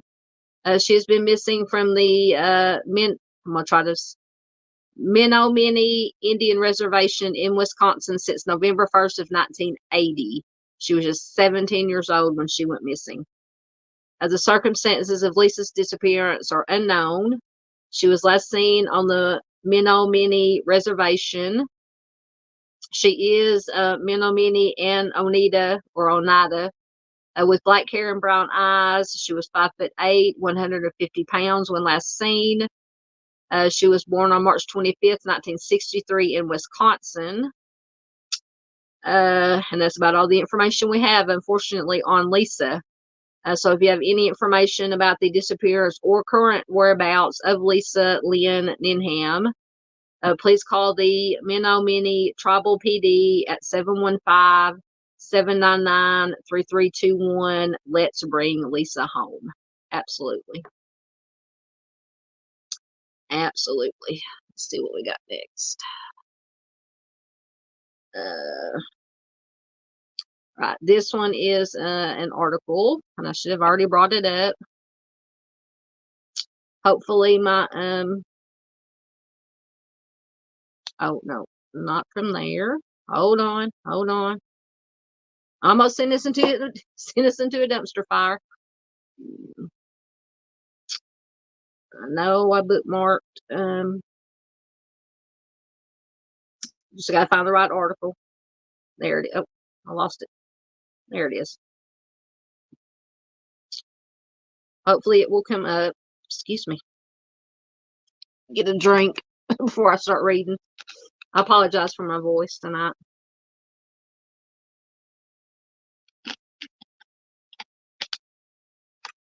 Only an hour and a half in. We're doing pretty good. All right. This article comes from NBCnews.com, and it is from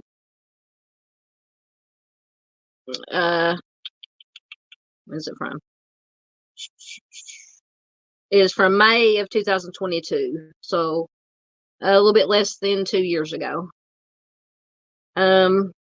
This is says 32 years later, daughter fighting for justice in 1990 Wisconsin homicide of Susan Poupart. The 29-year-old was last seen at a house party in Lac du Flambeau, Wisconsin on May 20th, 1990, and her remains were found 6 months later in Price County. I was 3 at the time, Alex Poupart said. It happened in May of 1990. Alex doesn't really remember her mother, Susan Poupart. I had dreams about her that I think were memories, Alex said. Maybe it could have been a memory of when I was little. Her older brother, Jared, was old enough to remember when their mom disappeared.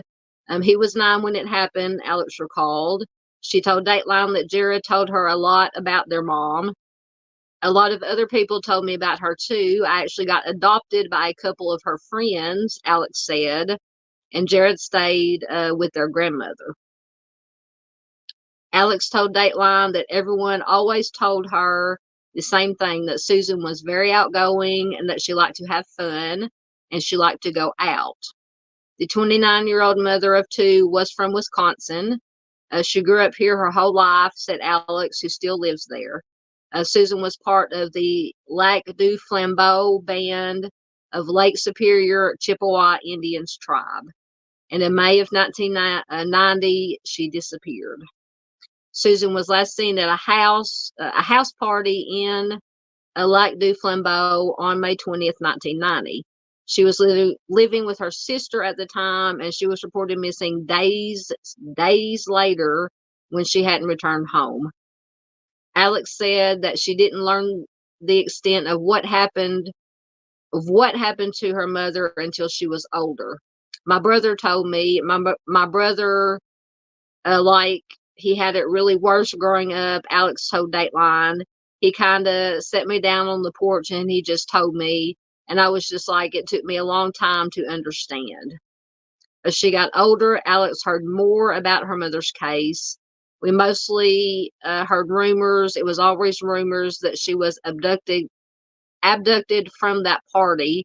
According to Alex, the gathering on May 20th, 1990 was a going away party for the younger brother of one of Susan's friends, and multiple people saw her leaving with 2 men.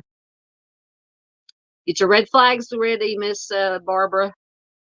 Alex said her mother likely knew the people she left the party with that night. She said a reservation is a small town. Everybody knows everybody, she said.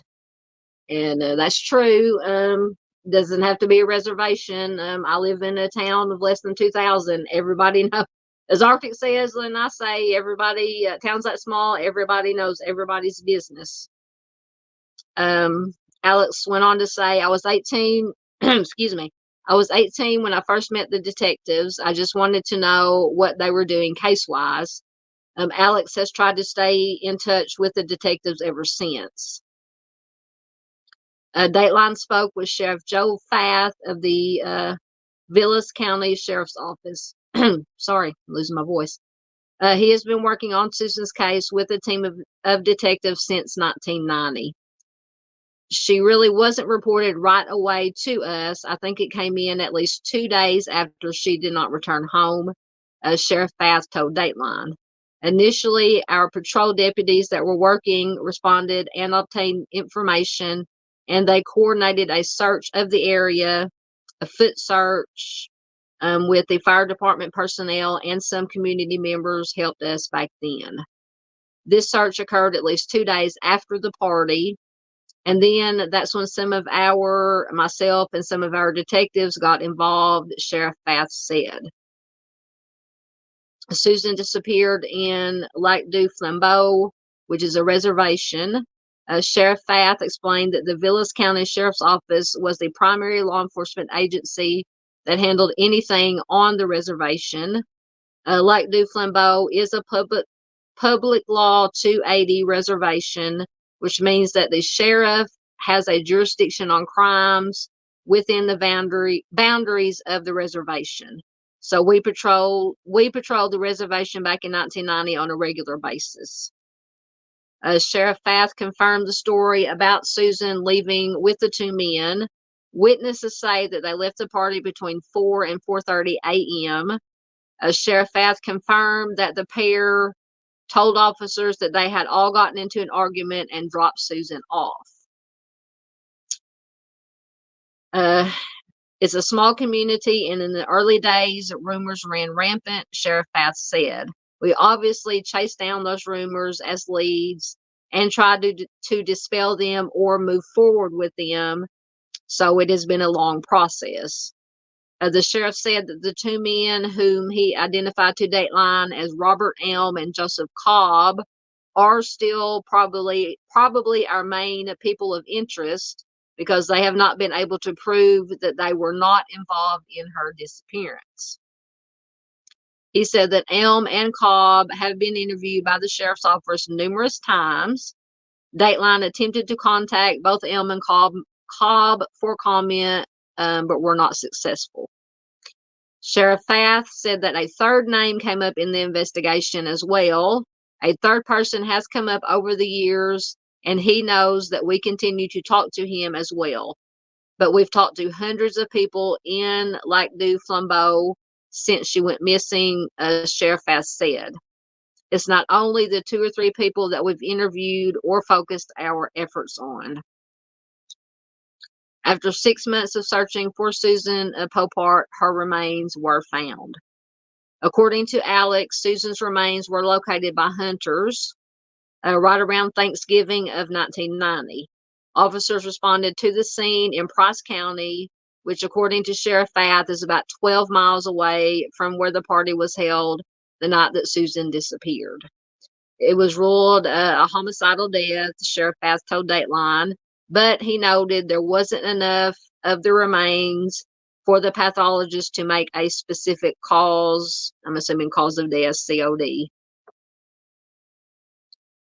Sheriff Fath told Dateline that the crime lab field response team came too.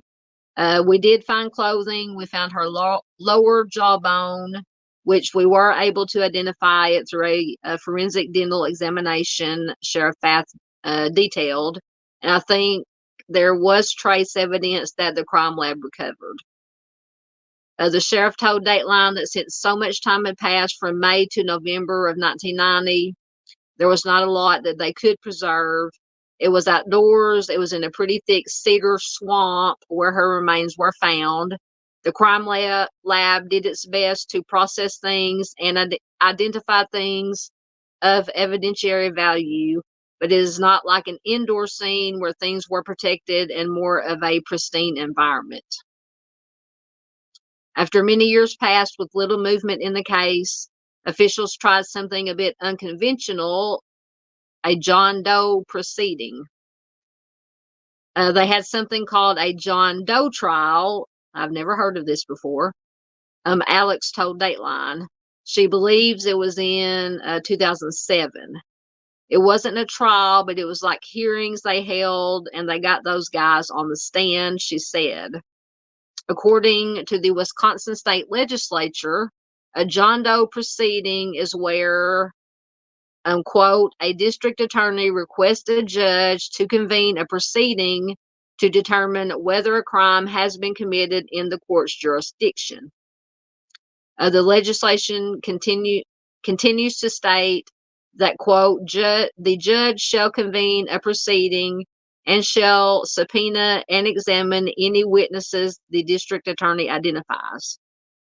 So if anybody out there in chat or watching replay has heard of this John Doe proceeding, let me know, because I've never heard of this before. Sheriff Fath confirmed this, saying the John Doe hearing started as a secret where it was not made public.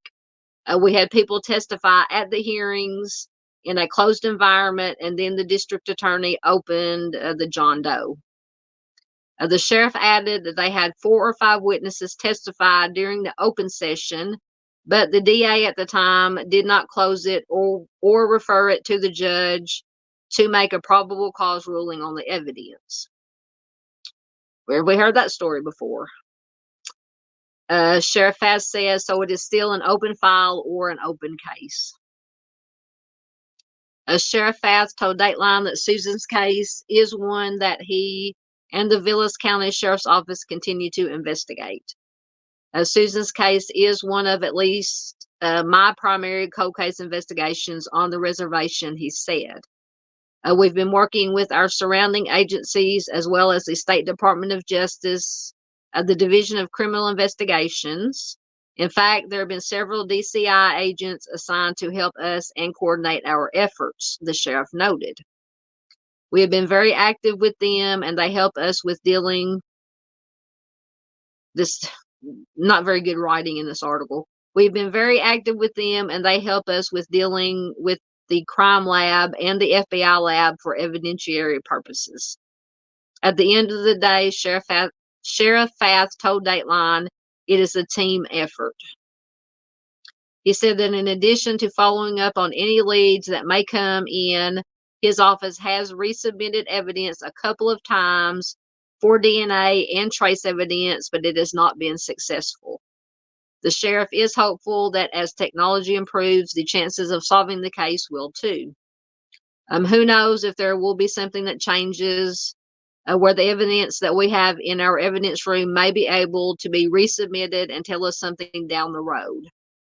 Alex says it hasn't been easy letting go of the feelings surrounding her mother's passing because there are constant reminders all around her, starting with where she lives. Where she got abducted from is right down the road from my house, she said. It's like 3 doors down. I just couldn't imagine living basically 3 houses down from where your mother was abducted from. She says, I live on the same street, the place she was last seen. And then there's Alex herself. I'm the spitting image of my mom. Sometimes when I talk to people, they get all teary-eyed and won't look at me, Alex told Dateline. Sometimes it just gets to me emotionally. Absolutely. Alex tries her best to shield her own children from the pain she felt growing up. She says, my oldest is 12, my other one is 10. And there's a billboard of my mom on the highway. She said that she would try to distract them from seeing it as they drove past, but that they have caught a glimpse a few times. That is the hardest part for me now, is explaining that to a bunch of little boys. Sheriff Fath told Dateline the billboard about Susan's case has been up for more than a decade, displaying her picture, stating that her life was taken in 1990, asking people if they know anything about the case. They see her face every time they come into Lac du Flambeau. Alex feels that some people in Lac du Flambeau just want to forget about her mother's case. It's really hard around here because everybody knows, Alex told Dateline. They just want to sweep it under the rug, more or less. Sheriff Fath vows not to let that happen, telling Dateline he will not forget about Susan Poupart. I'm confident that there are people in Lac du Flambeau that do know what happened. They just have not come forward. That's what we need. We need that tip, that one little piece of information. We need that assistance from the community to solve this case. So if anyone has information regarding Susan's case, please call the Vilas County Sheriff's Office at 715-479-4441. And you can also leave an anonymous tip on the Vilas County Sheriff's Office app or a tip 411 line. Oh, that's such a heartbreaking case. I know that was a long article that I read, but it well worth getting that information out for Susan, for her daughter, her grandchildren. Oh, just heartbreaking. I just cannot imagine. Her daughter said she lived just 3 houses down from where her mom disappeared from. Just can't imagine. All right, let me get caught up in comments once again. Get a drink once again.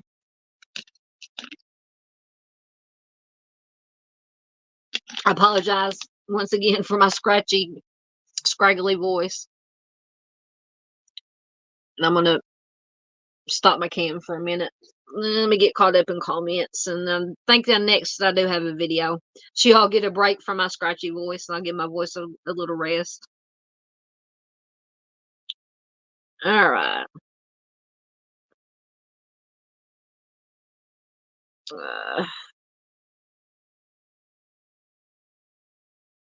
Oh, I think I went down too far. Absolutely, that's what I was noticing too. Arctic says it's a darn shame that so many of these missing indigenous cases don't even have a photo available for the missing person. Yes, I can't remember. Oh, I found an article, or no, it was on one of the Facebook groups. It was a post. I had like 10, and all they had were the names. They didn't even have pictures from pictures, and I think that they were all indigenous, and it just made my blood boil. Yep, Kimber says it is bad. Yep.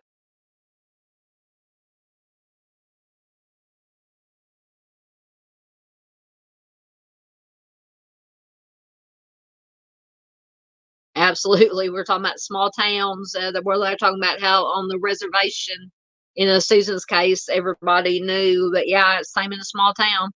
Artist says my grandmother owned the local 7-Eleven. She knew when I got a speeding ticket before I got back to the store. That's how a small town works. Absolutely.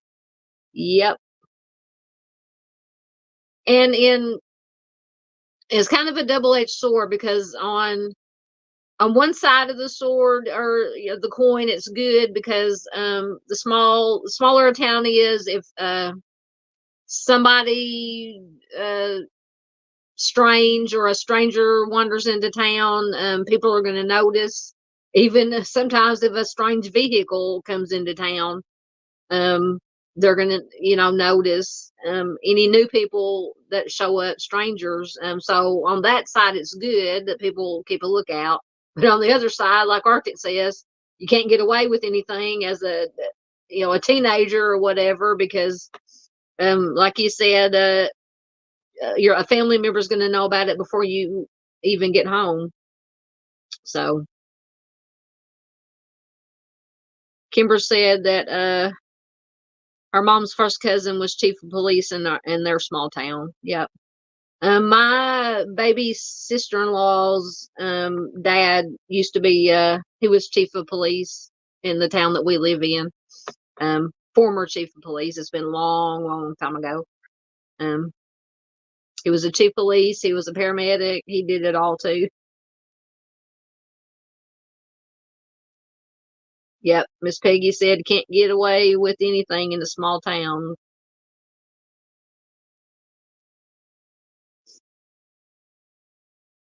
Yeah, and the area I live in, a bunch of little small towns, all kind of 10 minutes apart from each other, right on the interstate on 40. I can't even, or back when I was a teenager, young adult, I couldn't even go to the next town over and get in trouble, because my parents my dad lived in that town, and my parents dated and hung out in that town. So, um,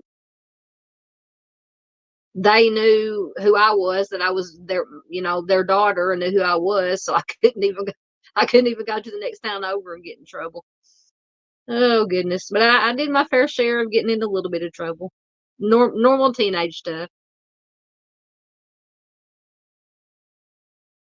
Yep. That's true too. Miss Barb says they're not supposed to get away with anything in a small town, but apparently they do.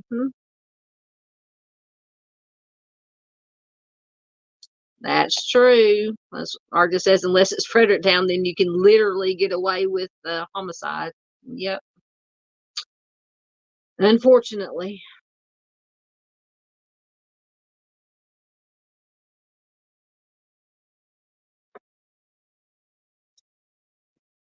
Let me get back on. Yep, get a look. See, says CCC, crime, corruption, cover up. Yep. All right, I'm caught up in comments again, I believe. Let me check my phone. Oh, I'm way behind them. Comments on my phone, or I hadn't.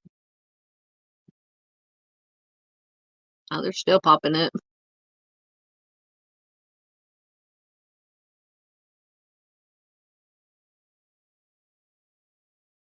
I don't think I can get them caught up. Anyway, I think they're pretty much caught up. I'm staying caught up on my computer. All right. Next, I do have a video, so you'll get a break from my voice, and I'll give my voice a rest. This is Savanna LaFontaine-Greywind. I'm dropping my stylus. Okay, we'll get to that. I do have a video.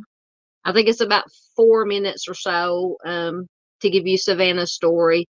Um, I'll just put my banner up for a minute. Trigger warning. Where's my trigger warning? There are disturbing elements to this. It doesn't get graphic, but just what happened to Savanna is very, very disturbing. So just trigger warning for anybody watching. All right, I'm going to mute my cam and mic while this is playing.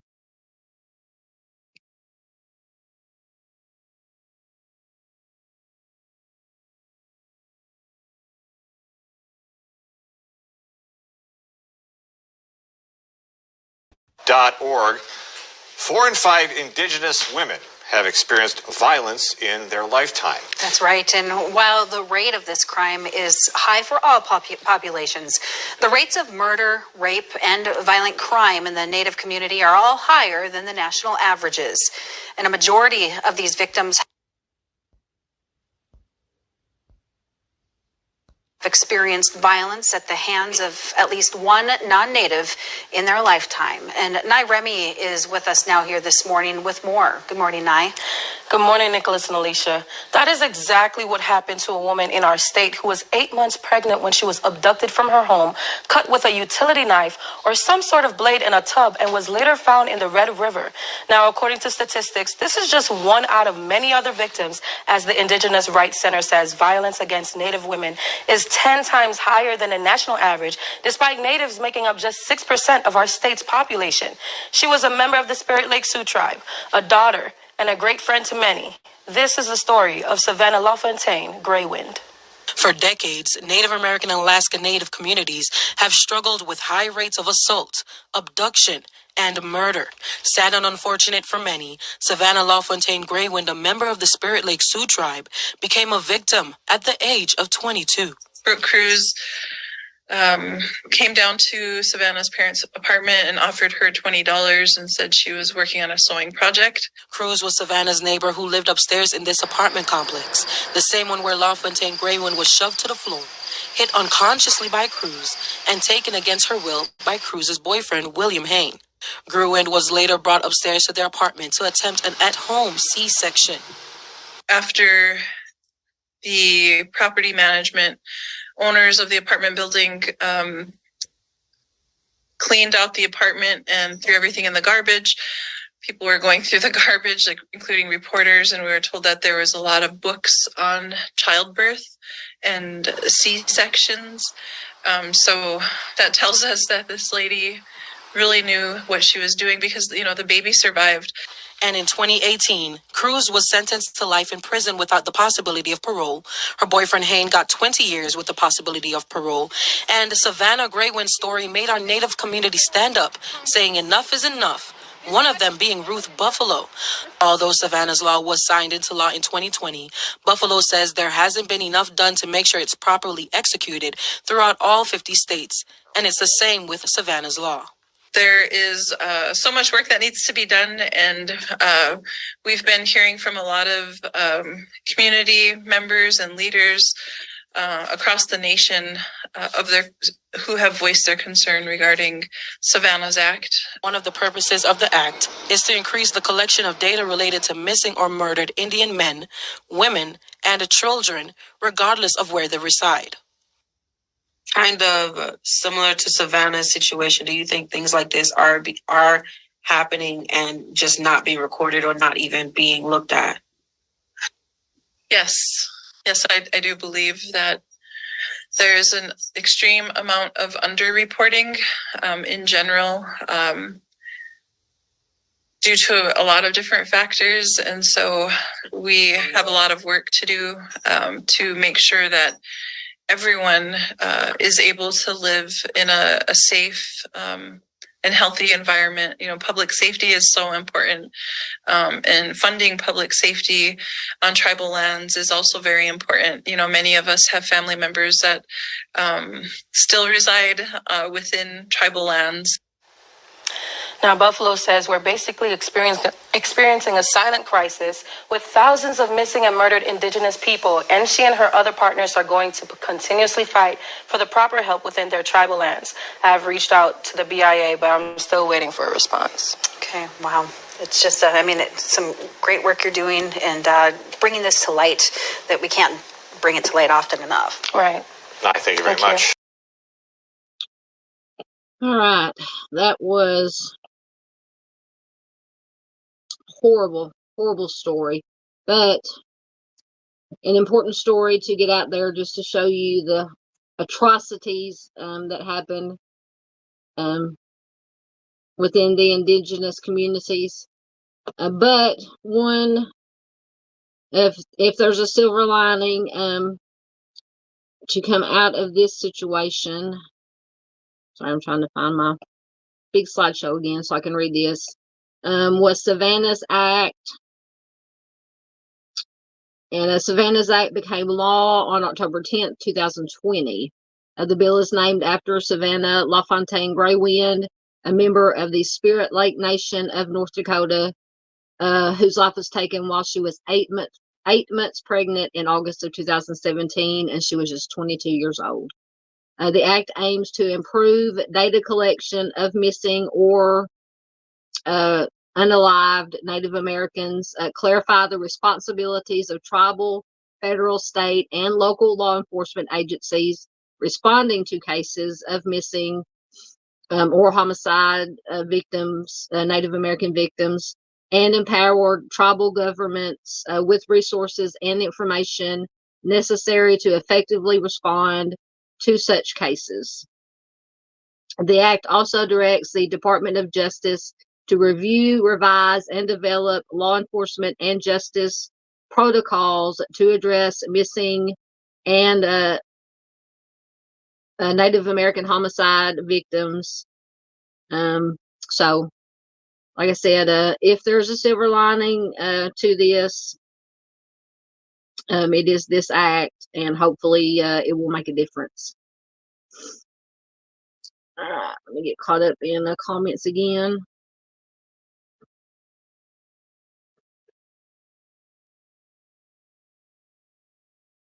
I don't know if I heard about that. Arctic said we had a similar case in Arkansas last year where a woman answered an ad on Facebook and ended up getting unalive for her baby, but her baby didn't survive. Yep. And I don't think it said in the video, but I read a few articles about Savanna's case. Her baby did survive, and the baby is with the father. So the baby, as far as I know, was healthy, happy, and with the father. So that's another silver lining in this case. Absolutely. Kimber said that's just evil. Absolutely. I just, to me, the people that did that should have been put 6 feet under, but that's just my opinion. Miss Barbara says she remembers seeing that one. I don't know if you're referring to Savanna's case or the Arkansas case.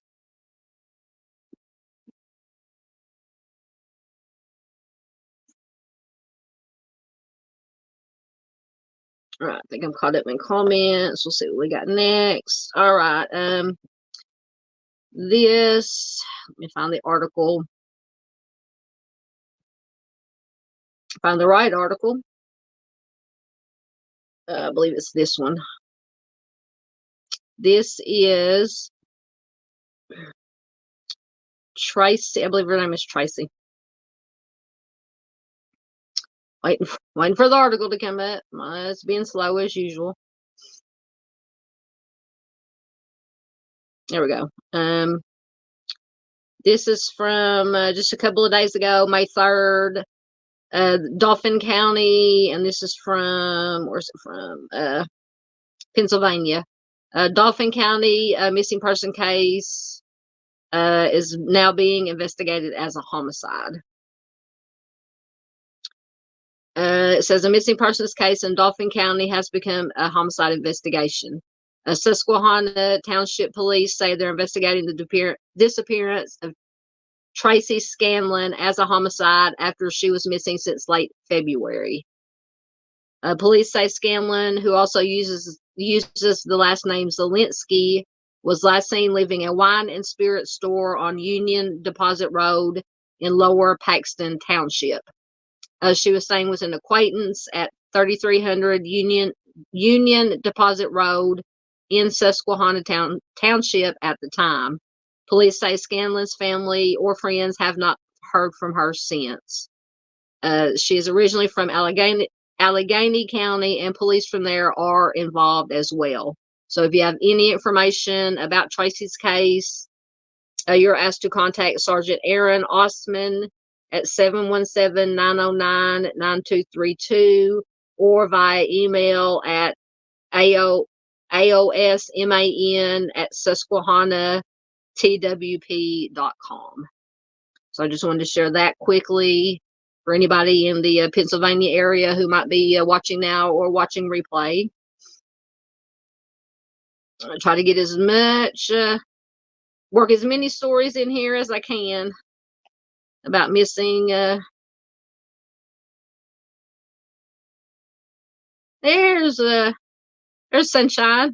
She said her phone is about dead, but she's here listening. Hey, Sunshine, how you doing, girl? Hugs and kisses to you. Always good to have Sunshine here. Please check out Mind of Monsters if somebody can throw her. I know she's on her phone, so she probably can't do it. If somebody, Kimber or Michelle or anybody, there's a lot of people here who have wrenches, can throw her. Throw Sunshine's link in there. Another very good, one of my favorite channels, favorite people, Mind of Monsters. Definitely check them out. Okay, Arctic said, going back to Savannah's case, Dawn Ashley Bush is the Arkansas case, like Savannah's. Okay, I'll have to look into that. Today was my birthday weekend, so I turned 53 this weekend. So, my memory has never been the best anyway, but I probably heard about it, but just it's back in the recesses of my mind somewhere, and I had to go through my mental Rolodex or sticky notes and bring it up. Awesome. Arctic should know. Arctic said he has also covered Savannah's case on his channel.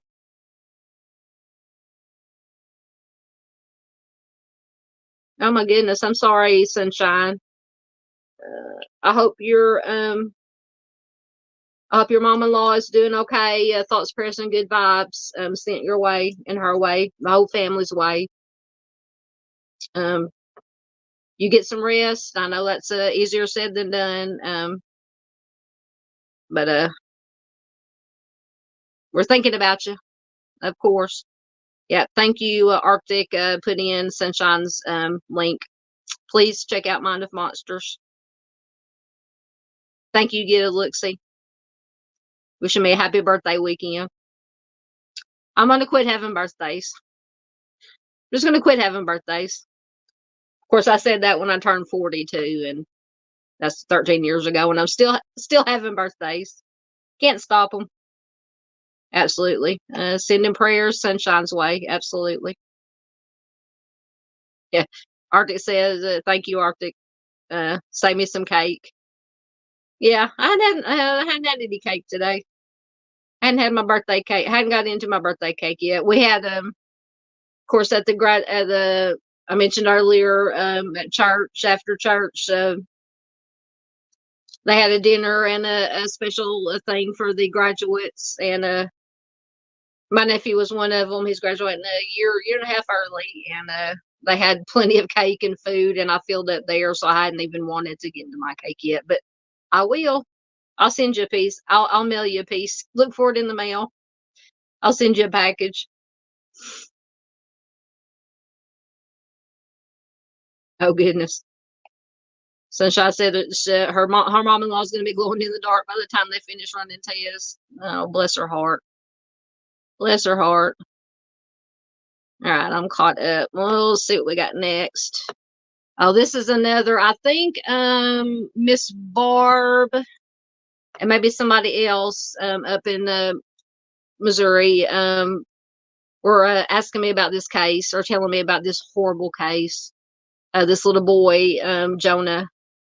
Oh goodness. Let me get the article. Horrible, horrible case.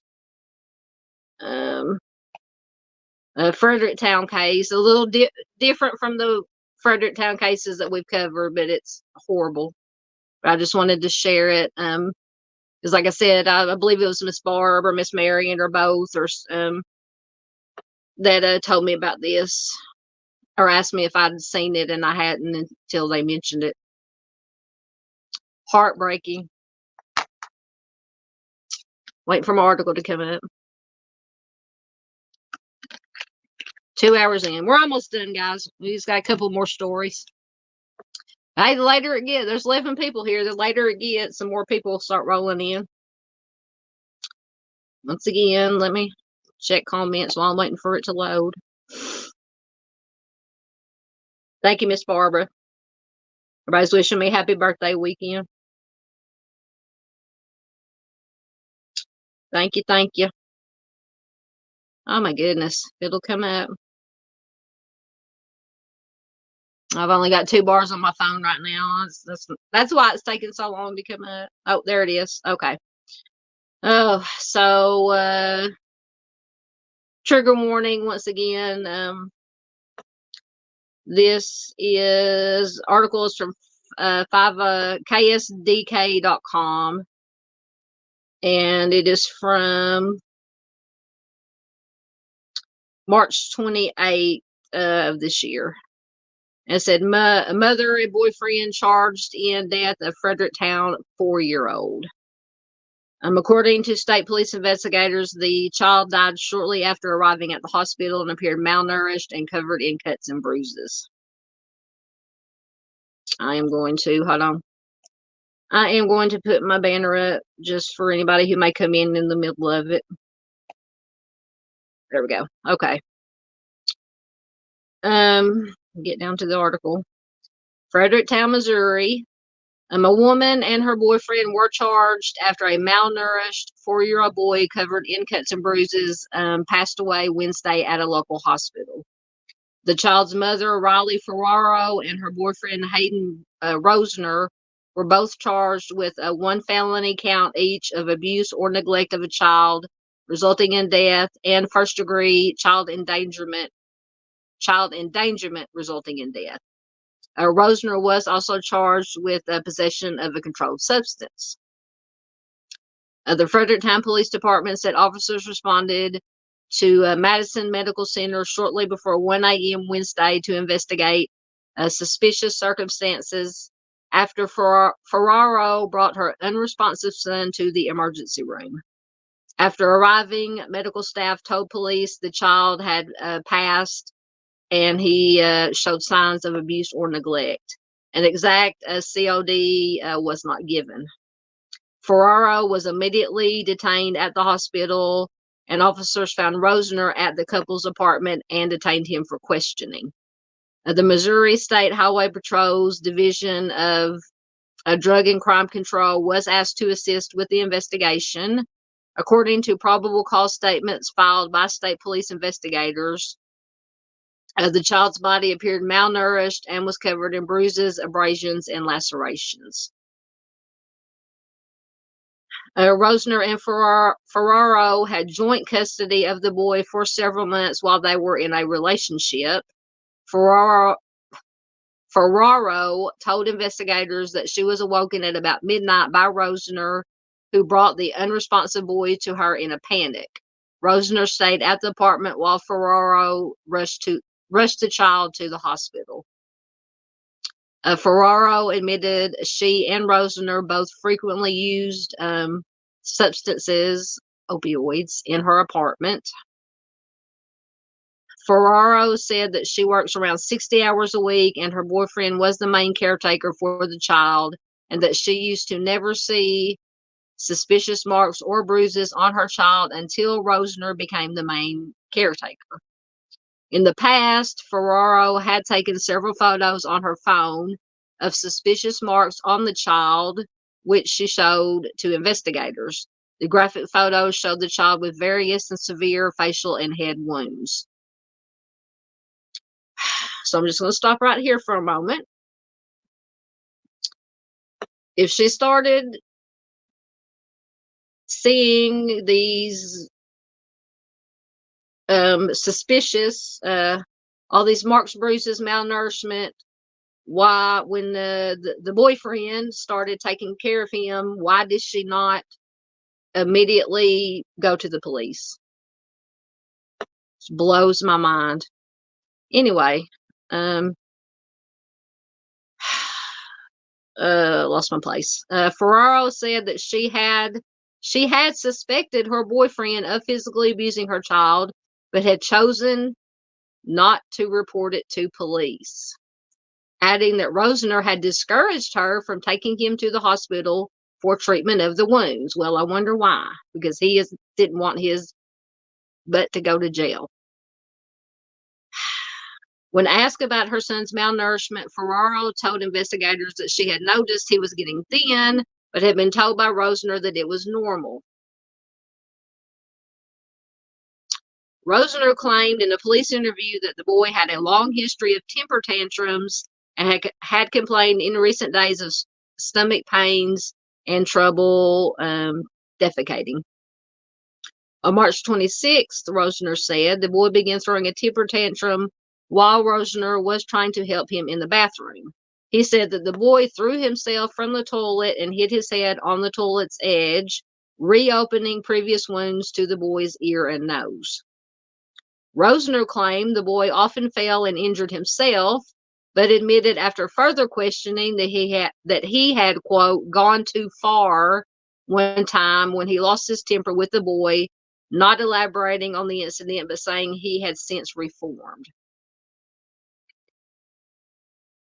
Rosner described another time that he was trying to put soap in the boy's mouth, and the boy fell during the struggle, striking his head.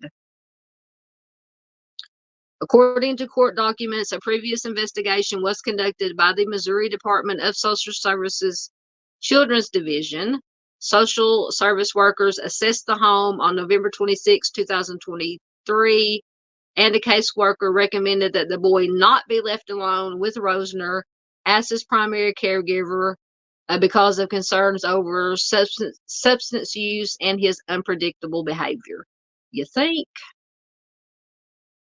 Police also found a plastic bag containing white powder in Rosner's clothing when he was processed at the jail.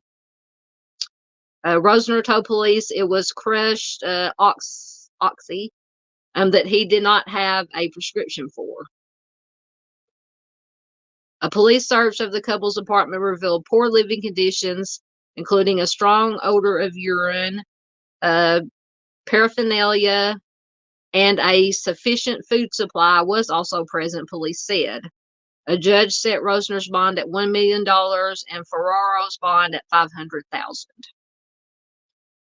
Oh my God. Are you kidding me with this? Once again, and anybody who's watched my channel knows that this is not a channel that family blames, but oh, come on. This mother, and I don't even want to call her a mother, anybody who would let this happen, and this is just my opinion, anybody who would let this happen to their child is not a mother. Just not a mother. That's the only way I can put it. Oh my goodness. I'm trying to get down to, we got a lot of comments that popped up when I was reading that.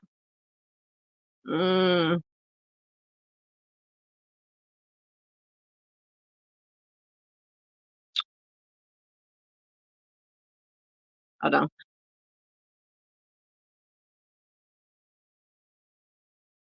Going through comments. Kimber, my birthday weekend was good. I actually worked. I worked yesterday and Friday, and then I took today off, and because we have the, like I said, church and the graduation thing for the seniors. So I took today off. And depending on if I'm flooded in tomorrow, I might not work tomorrow. Because I can basically, what I'm doing now, I can pick my own hours and my days of when I work. I love having a job where I can do that. Oh, Nan may already be gone, but Nan said she had to run. Excuse me. Thanks for sharing info. Thanks, mods. Absolutely. And chat. Happy birthday. Thank you. Thank you, Nan, for being here. She may be gone already, but it's all right.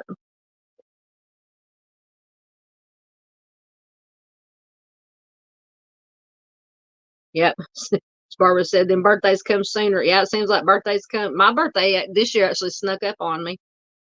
Snuck up on me, maybe because I didn't want to think about it. Absolutely, yep. And Arctic says, and these S bags were given bond. I know, which is, blows my mind. I can't even comprehend. Can't comprehend it. I just can't. I mean, the mom had been taking pictures, and she chose not to call the police. I'm sorry, but I'm gonna give myself a stroke here, get my blood pressure up.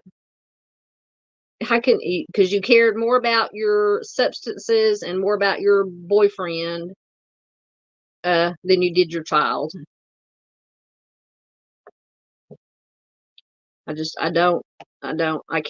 can't comprehend. I can't comprehend it.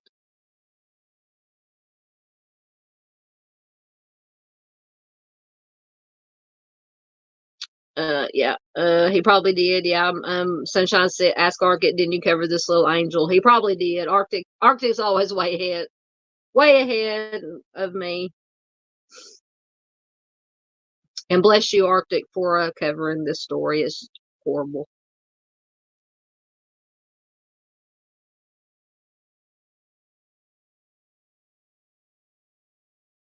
Yeah, Sunshine said they got a slap on the hand. Yeah.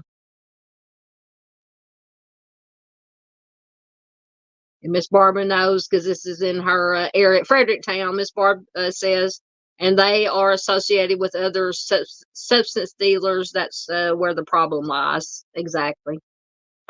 Oh, I just don't understand. These people that care more about their substances than they do their own children. I just.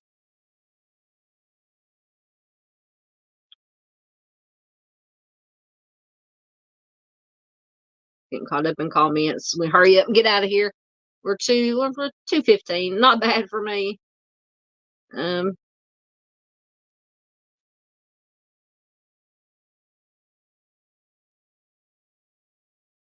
Yep, exactly. Me and Miss Barbara are thinking the same thing. Miss Barbara said, because her boyfriend is more important to her. Exactly. She says, I'm seeing a lot in women. It's sad. Yeah, it's just every case, those big cases that are in the news now, apparently the boyfriends are keeping the boyfriend safe from, when they're hurting and taking the lives of their daughters. I don't understand. Yeah, Bartlett said the house was covered in substances, different, not illegal substances, but nasty substances. Yep.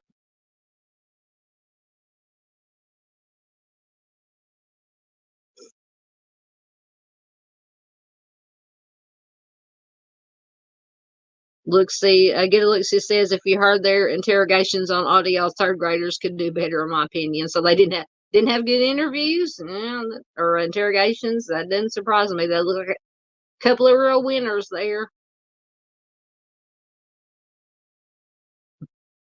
I'm gonna go on strike with you, just as an aside.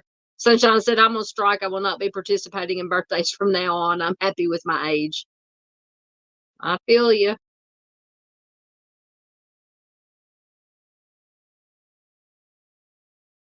Absolutely. I'm there with you too. Artist said, I love my husband to death, but if he were to ever lay a hand on any child, much less my own child, I'd need bail money and he'd need an ambulance. Absolutely. Absolutely. Miss Peggy said she canceled all birthdays several years ago. Yep. Yeah. And she said, but her body didn't get the memo. Mine either. Mine either. Artist says he's enjoying his midlife crisis. All right. Let's see what we got next. Oh, this is another horrible. I got a video for this one, so you won't have to listen to my scratchy voice on this one. This is little LeBron Robinson. Horrible. Another horrible case. And I do have a video, so I will mute my cam and my mic.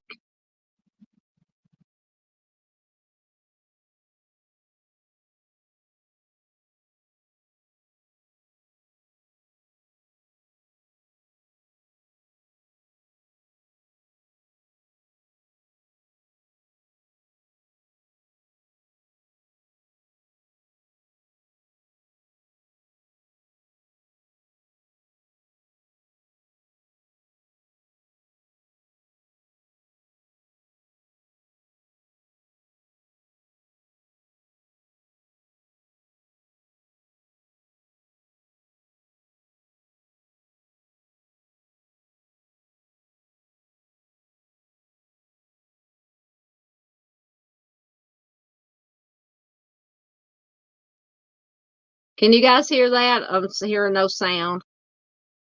Can you hear me? I don't know why it doesn't have sound. Hold on, let me try it again. Oh, never. Okay, I got it. The sound was muted. Hold on.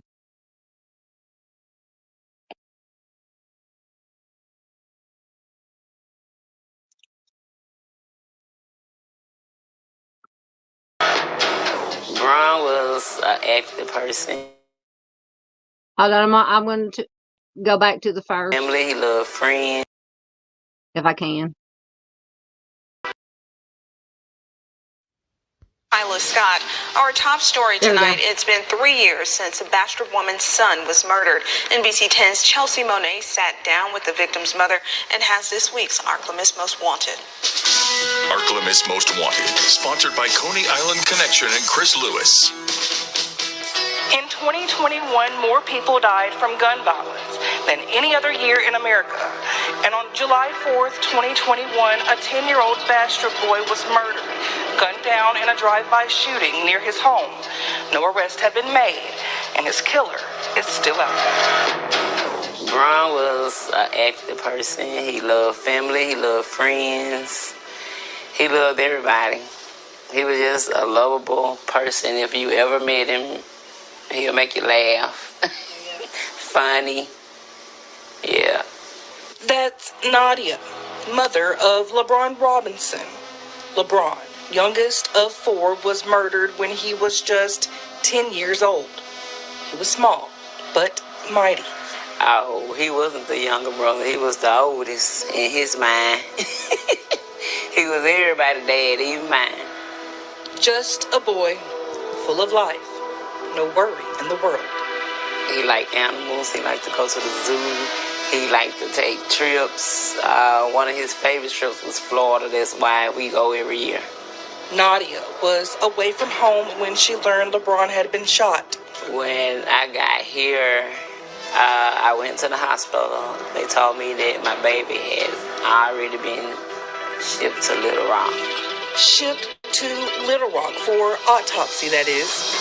On the 4th of July, 2021, around 9 p.m., first responders arrived on Carbon Plant Road. They found LeBron suffering from gunshot wounds to the chest. He was transported to a local hospital where he later died. I was devastated because I didn't get the chance to see him. When he did come back, it was like 3-4 days later. And it was like I just had to see him. I had to see him. And when I did see him, he was already cold. So. What has it been like living without your son? The hardest thing possible. I suffer from depression, anxiety. Sometimes I can't even stay at work. Sometimes I'm not comfortable around people. So I really just like to be in my own home. And here's a message from Nadia to her son's killer. You're gonna pay for what you did. You're gonna pay. Sooner or later, you're gonna pay. Got a tip? Call Crime Stoppers at the number on your screen with any information.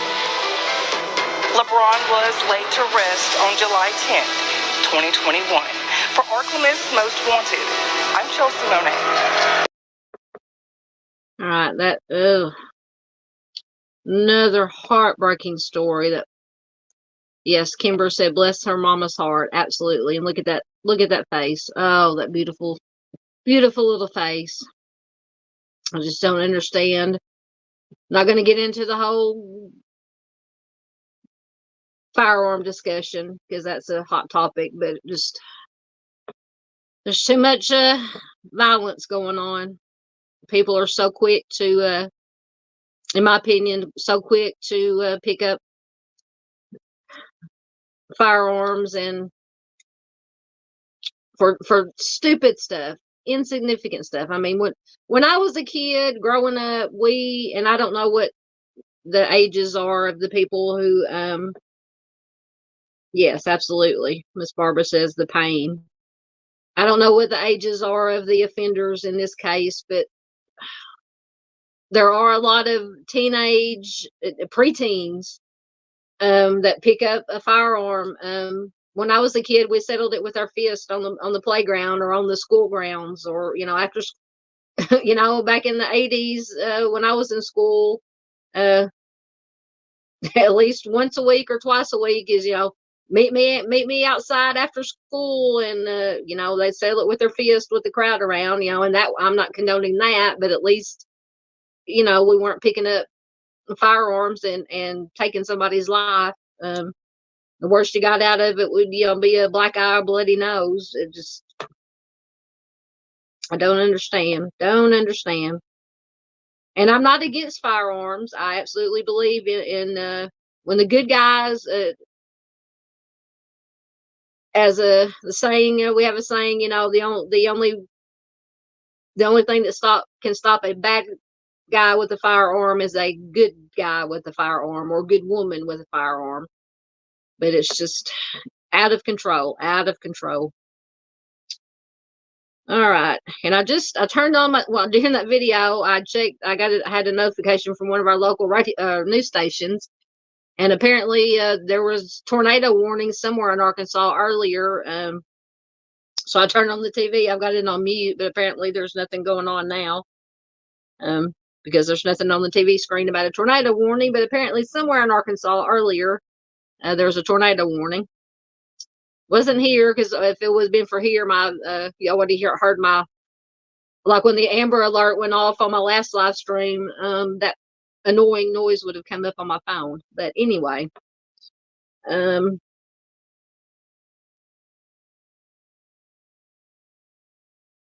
absolutely, that's what I'm saying. Arctic says, I believe in being able to own a gun for self-defense, absolutely, as much as anyone, but we've got to stop making them as easy to get your hands on as a pack of M&Ms. That's the problem.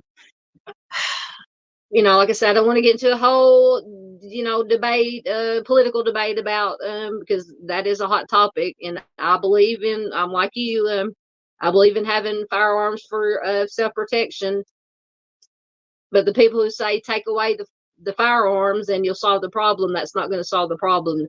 They need to get rid of the loopholes in the firearm laws, and stop when somebody is arrested for an illegal firearm, they get a slap on the wrist, and this is just all my opinion. They get a slap on the wrist and they're out doing it again, and it's just a never-ending cycle. Yes, that's another problem too.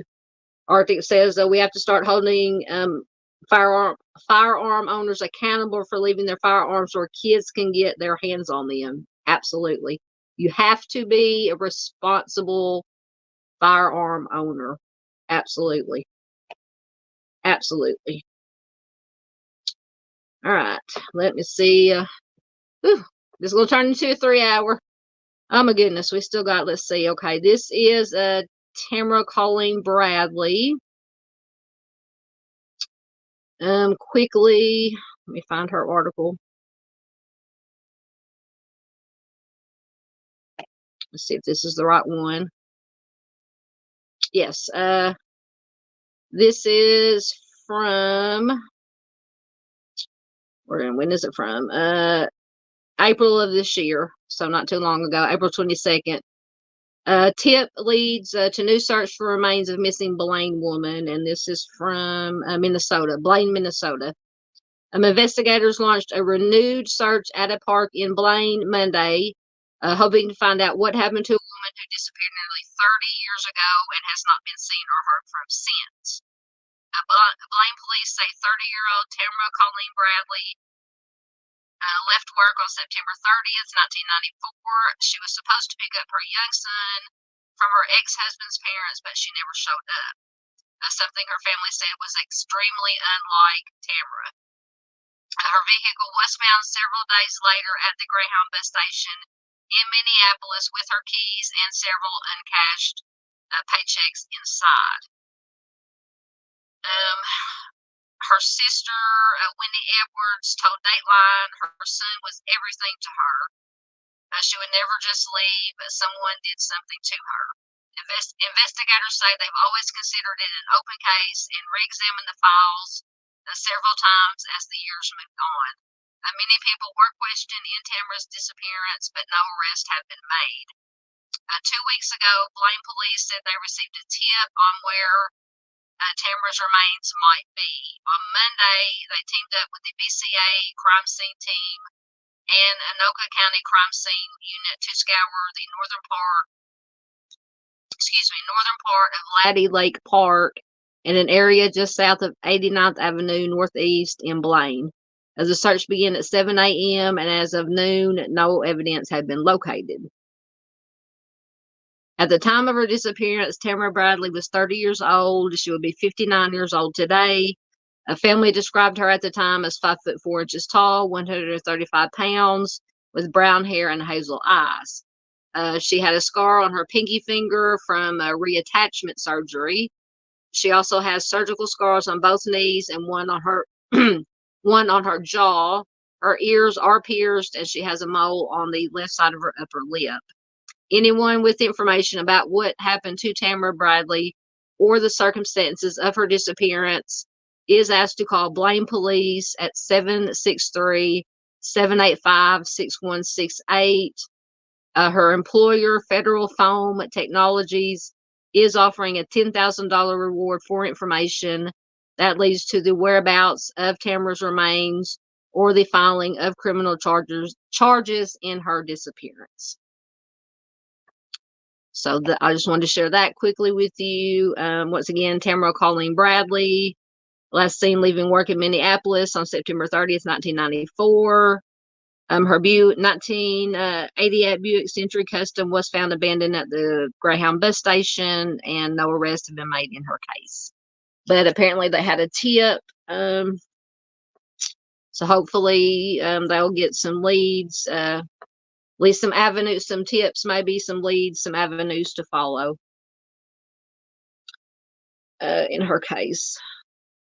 Yes, Miss Barbara says she has shared that. Yeah, I think I found most of these stories in the Facebook mutual Facebook groups that me and Miss Barb and Arctic and a lot of us are in the same Facebook groups. I try to, whenever I have a True Crime Sunday or True Crime After Dark, that's when I try to go in and scour the Facebook groups to find these stories to share, to get them out there.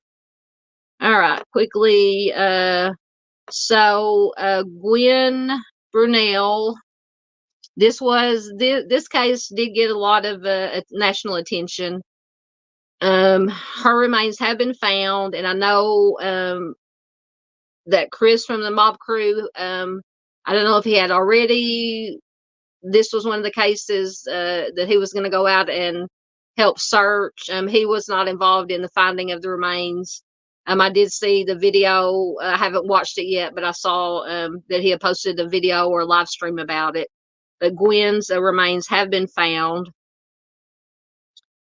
So quickly, we'll go over that for anyone who might not have heard of this case. Hopefully the article, there it is. This is from the Idaho Statesman. It is from a few days ago, from the May 2nd. It says, thanks to drones and the quote, small army of volunteers, remains of Boise woman found in Oregon. The mysterious disappearance of a Boise woman has come to a close after a group of volunteers studied tens of thousands of drone images until they spotted human remains in, I'm gonna butcher this. Oh man, this is a firewall. Shit. Hold on, I'm gonna have to find another article. This one is a firewall. It let me read it earlier on my phone. Hold on, let me see if I can find another article right quick.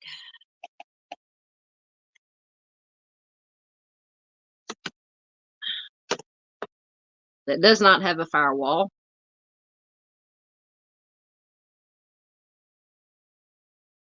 Let's try this one.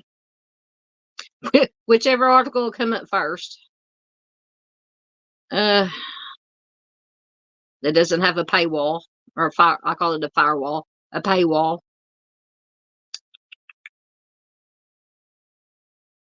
While we're waiting for that to come up, let's see what you guys have to say.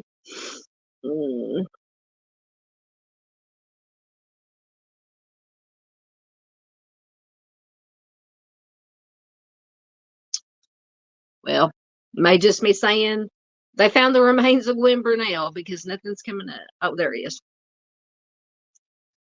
All right, this is from the Mercury News.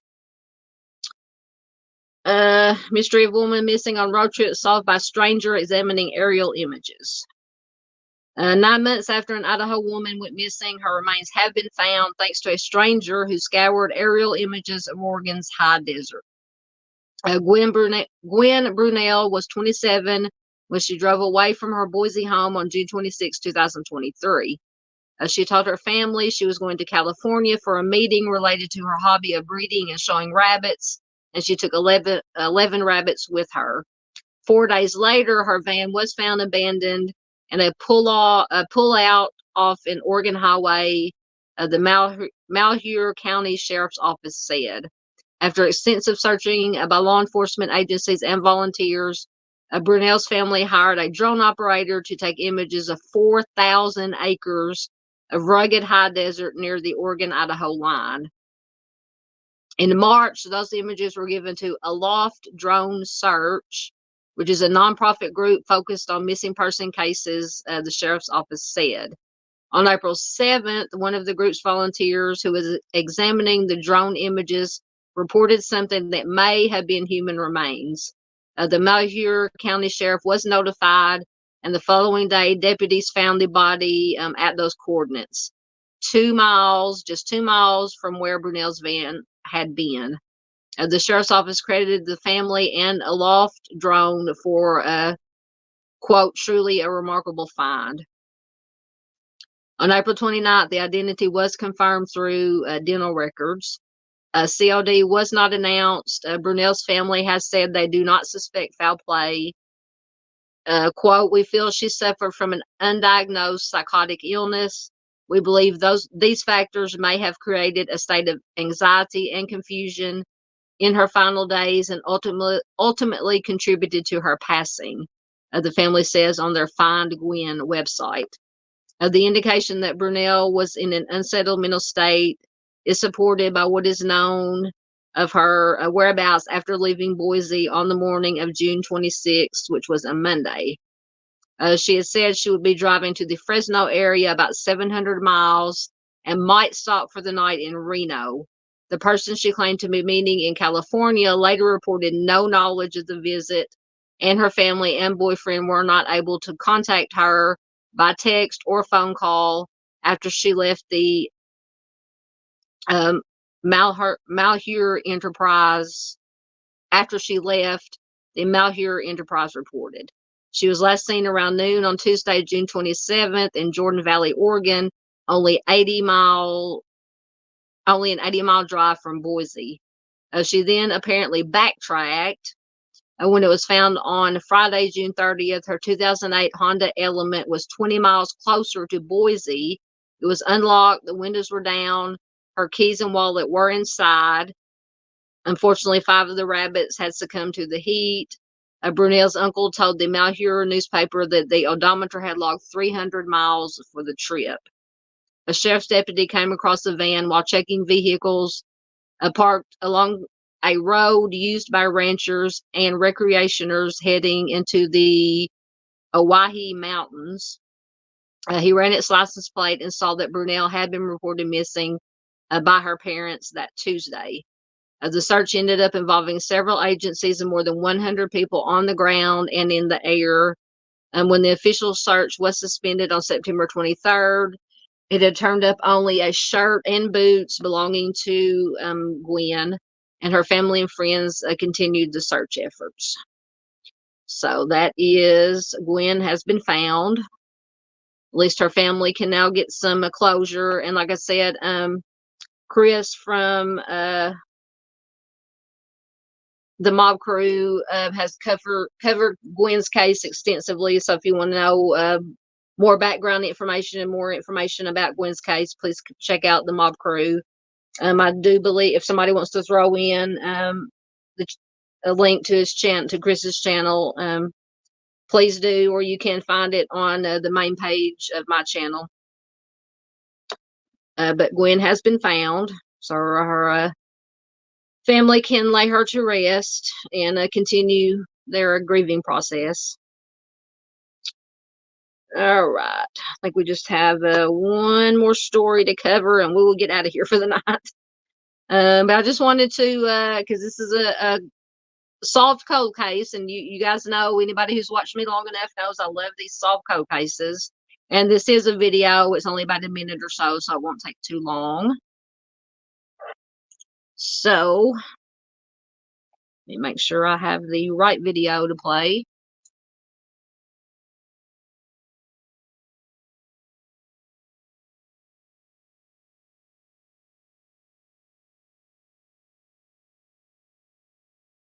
Investigators today identified a woman originally from Hawaii as the victim of an unsolved murder nearly 35 years ago on the East Coast. Constance Bassignani was born in the islands in 1924, and at the time of her death was living with her second husband, William, in Rhode Island. Authorities say she was last seen alone on Memorial Day weekend in 1989 and was never heard from again. Her husband, William, told the family that Constance had decided to move back to Hawaii and that they would not be seeing or hearing from her again. Investigators were unable to locate any shred of evidence that Constance, in fact, ever moved back to Hawaii. Her remains were found in June of 1989 near the Massachusetts-New Hampshire border, but were not ID'd until recently using new technology. Her husband is considered a person of interest, but he died in 1993. The case remains open, and investigators are hoping for any new tips. All right, I just wanted to bring you that quickly. Like I said, you guys know I love these solved cold cases. I thought that one was interesting. Yes, so Miss Barbara, going back to Gwen's case, I'm assuming it says happy for the family for what it is. Absolutely, yeah. At least they can get some closure, bring her home, give her a proper burial, and it's always good when that happens.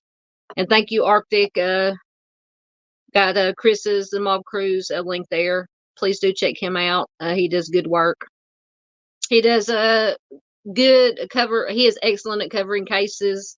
He also does go out and help search for missing. He went out last one out when they had the last organized search for Aiden Clune. He went out and helped with that, and he, like I said, he was going to go out at some point and help with the search for Gwen, but they found her. So thank you, Kimber. That's fine. Yeah, Kimber said she did. Yeah, that's fine, Kimber. But yeah, so all right, guys, I think that is all. I made a new end graphic today with my limited graphic skills that I have. All right, I think that's all I have for tonight. So I'll do just a little bit of shameless plugging. You know, if anybody has any other last questions, comments, goodbyes, whatever's, and keep an eye on the weather. They got the red banner at the bottom. Let me see what's going on. Oh, it's just a severe thunderstorm warning, no tornado warnings. All right, let me go to my banners. All right, thank you so much for watching, everybody that was here. Everybody watching replay. If you're new here, if it's your first time, if you haven't subscribed already, please consider subscribing. Please hit that thumbs up like button. It helps the channel. It's easy, it's free, it's fast. Leave a share. That's the most important thing you can do, is share these videos out, not just mine, but all these other wonderful creators, a lot of whom are here tonight. And I appreciate other creators so much for popping in and joining me. I try to join you guys when I can. And we all work together, creators, family members, viewers, subscribers, the community, sharing to get these stories out about these missing persons cold cases, to help keep their names and faces out there so that they are never forgotten. If you'd like to help support the channel, all the links are in the description box of my channel page, channel description. Find me on Facebook. I have a group and a page. I post more in the group than I do on the page. I post some articles and stuff, links to articles on the page. But all the missing that I share, that I put up, and that I share from other groups, are in my Facebook group. Arctic also has a Facebook group. Please check his group out. Any missing persons cold case groups, if you do Facebook, please do check them out. Lots of good information there. Once again, if you need questions, need to contact me, suggest a case for me to share, email me. All right, I think that is all my shameless plugging. Let's see what we got. Comments.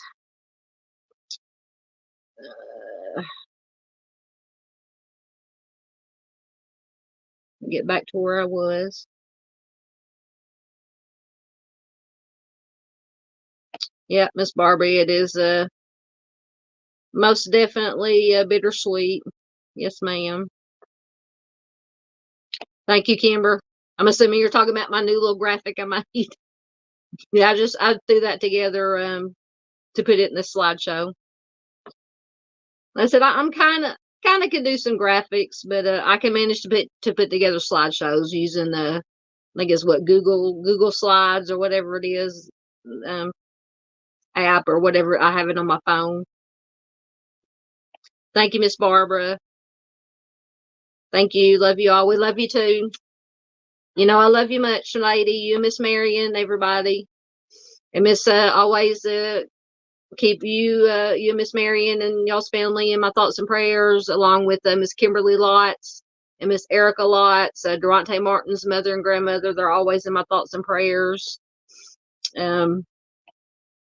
All family members that I've spoken to have contacted me through Facebook or however. They're always in my thoughts and prayers. Absolutely. Thank you, Get a Look See. Absolutely.